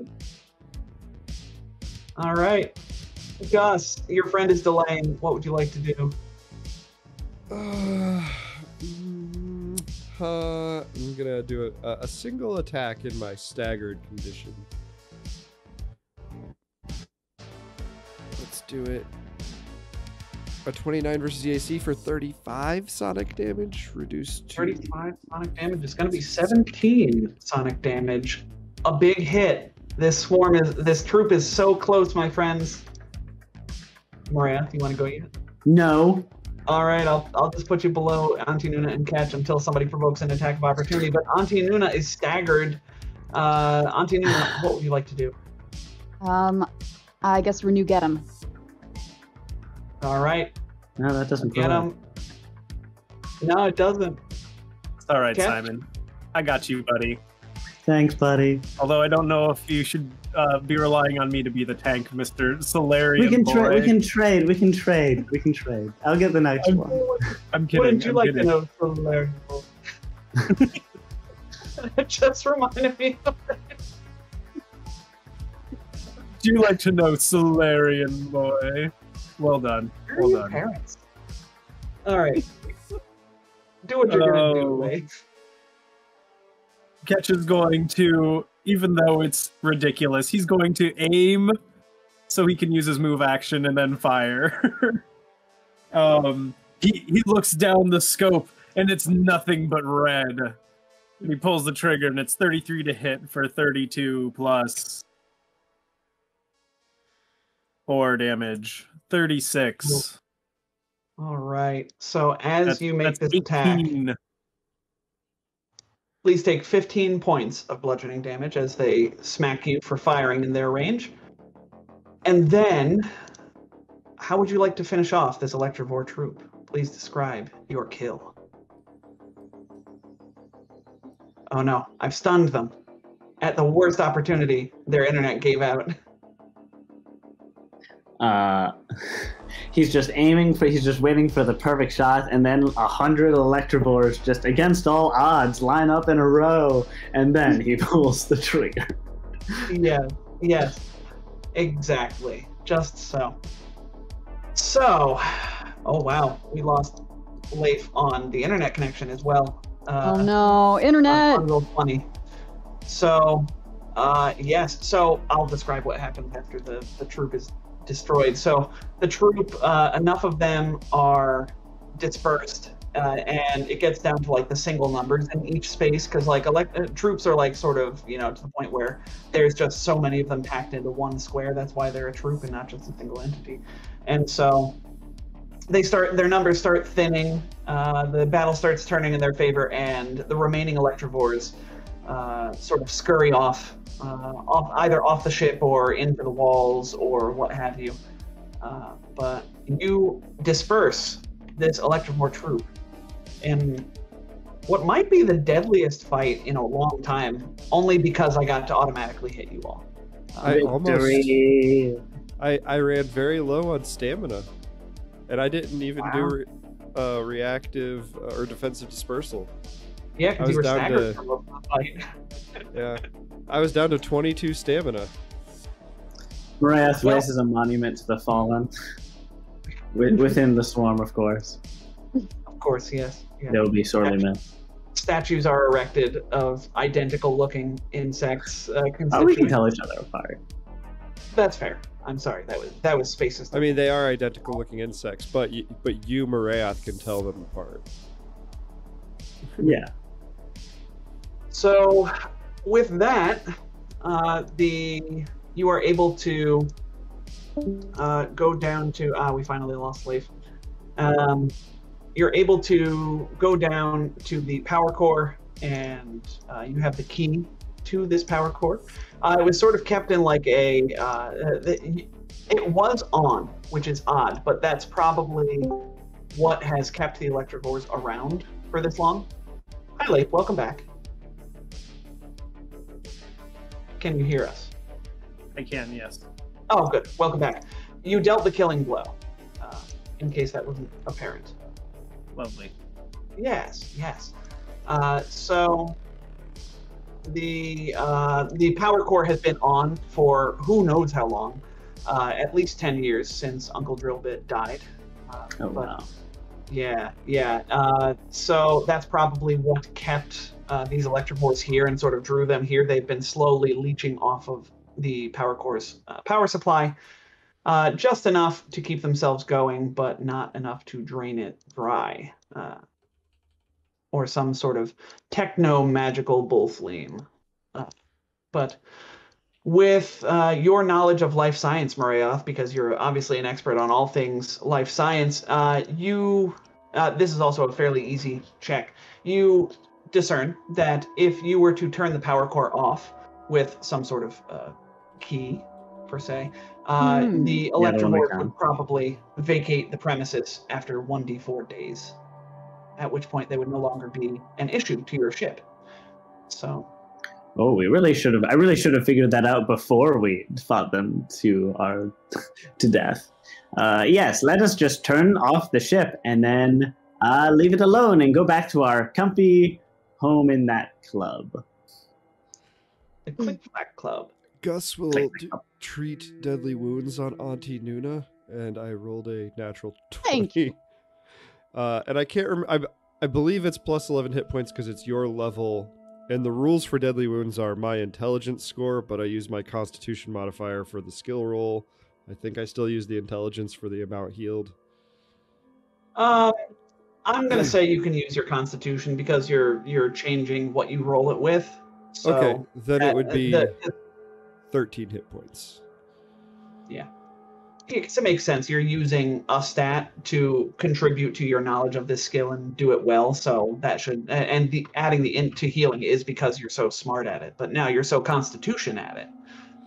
Which it's mostly the nanites that know what they're doing. Gus just goes along for the ride. Exactly. So, yes. So I think we will close out today's episode with a call. Or a text, rather. You get a text, Gus, from Neva Rovo, your friend, the Ahsoki, and the captain of the Wintermorn. Dizzy's captain as well. Yes.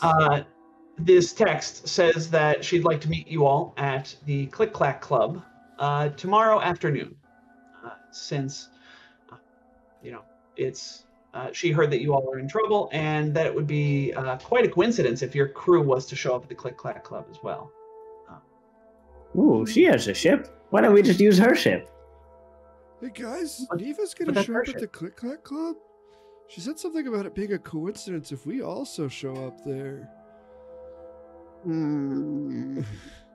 Tomorrow afternoon, I think. Huh. Yeah, let's We might go run there. into each other, right? Yes, we live there now. And this conversation is where we will fade to black for the week, with the crew standing on their newly borrowed and evacuated, Fumigated. not eviscerated, cleaned out starship of all living life anyway. Exterminated. Our list will be in a D4 days. We'll put up that little carnival tent over the ship, and Yes. So that is our episode for this week. So, as always, a new Cosmic Crit episode will be dropping tonight. Jet, what do we have happening this Thursday? Well, this Thursday, I believe you are going to be unavailable, but we should have everyone else. And hopefully, and we should be delving deeper into the Krieg Clanhold and the Hook asteroid. Very cool. So, Leif, who do we have to thank for running our, well, thank you, Leif, for running our audio today. Wow, I tripped over my words. Who would have predicted that? Oh, Jet, upload the upload. Thank you for reminding me. I don't know how to log into Twitch to do that. I think that's going to be Simon. Okay, no problem. My device just reminded me. But, Leif, who do we have to thank for our audio today? Today we're thanking Relax Cafe Music, White Bat Audio, and Riddiman, all on YouTube, all 100% free, all 100% awesome. Thank you. Our fantastic character art was done by Enicola. She is at ENECOLA on Twitter. I believe, last I checked, she is still running commissions, so go ahead and hit her up if you want some cool art. She just did a cool one not too long ago, a couple of them. Oh, yeah? Of what? One of them was like a bald tattooed barbarian sitting on a throne, and then she recently did one that was, I want to say, either a dragonkin or an Ijtikri. Oh, I love both of those. Very, very cool. So, thank you to Paizo for the awesome AP, and specifically Christopher Wasco for writing book 5. That's a fun name to say, Christopher Wasco. Yes, a thank you to Nick for running our stream assets, Jet for running the stream. Thank you to all of you, my players, for being here and being my players and friends. And finally, all of you, dear listener and or viewer, for joining us. Now, one last piece of business that I almost forgot to mention, but my lovely wife reminded me because she's good at that kind of thing, and I use her to remind me of things sometimes. You all are level 10 now. Congratulations. I get a guitar. Yeah. Stat boosts. Yeah, those sweet stat boosts, those sweet nanosite guitar class features that everybody knows about. I love, like, Leif was earlier commenting on the fact that I have 3 profession skills, and he's like, we play so differently. And you say we level up. My first explanation is I get a guitar, and his is stat boosts. Yes. There. So, yes, level 10. We are getting up there at the apex of typical AP play, anyway. We're just 2 levels left. 2 levels left after this one, my friends. So, make good choices on those stat boosts, those class features, those whatchamacallits, and as always, we will be in general voice on our Discord after the stream, so come on by and say hi. Maybe check out who's going to be doing what for level 10. See if, they usually do level up pretty much immediately after stream. That is a thing that happens. I think the quote last time from Leif was, "I'm going to level so hard." So I've already input my stat boosts. There you have it. There they go. So for now, say goodbye, everyone. Goodbye, everyone. Bye, everyone. Bye, everyone.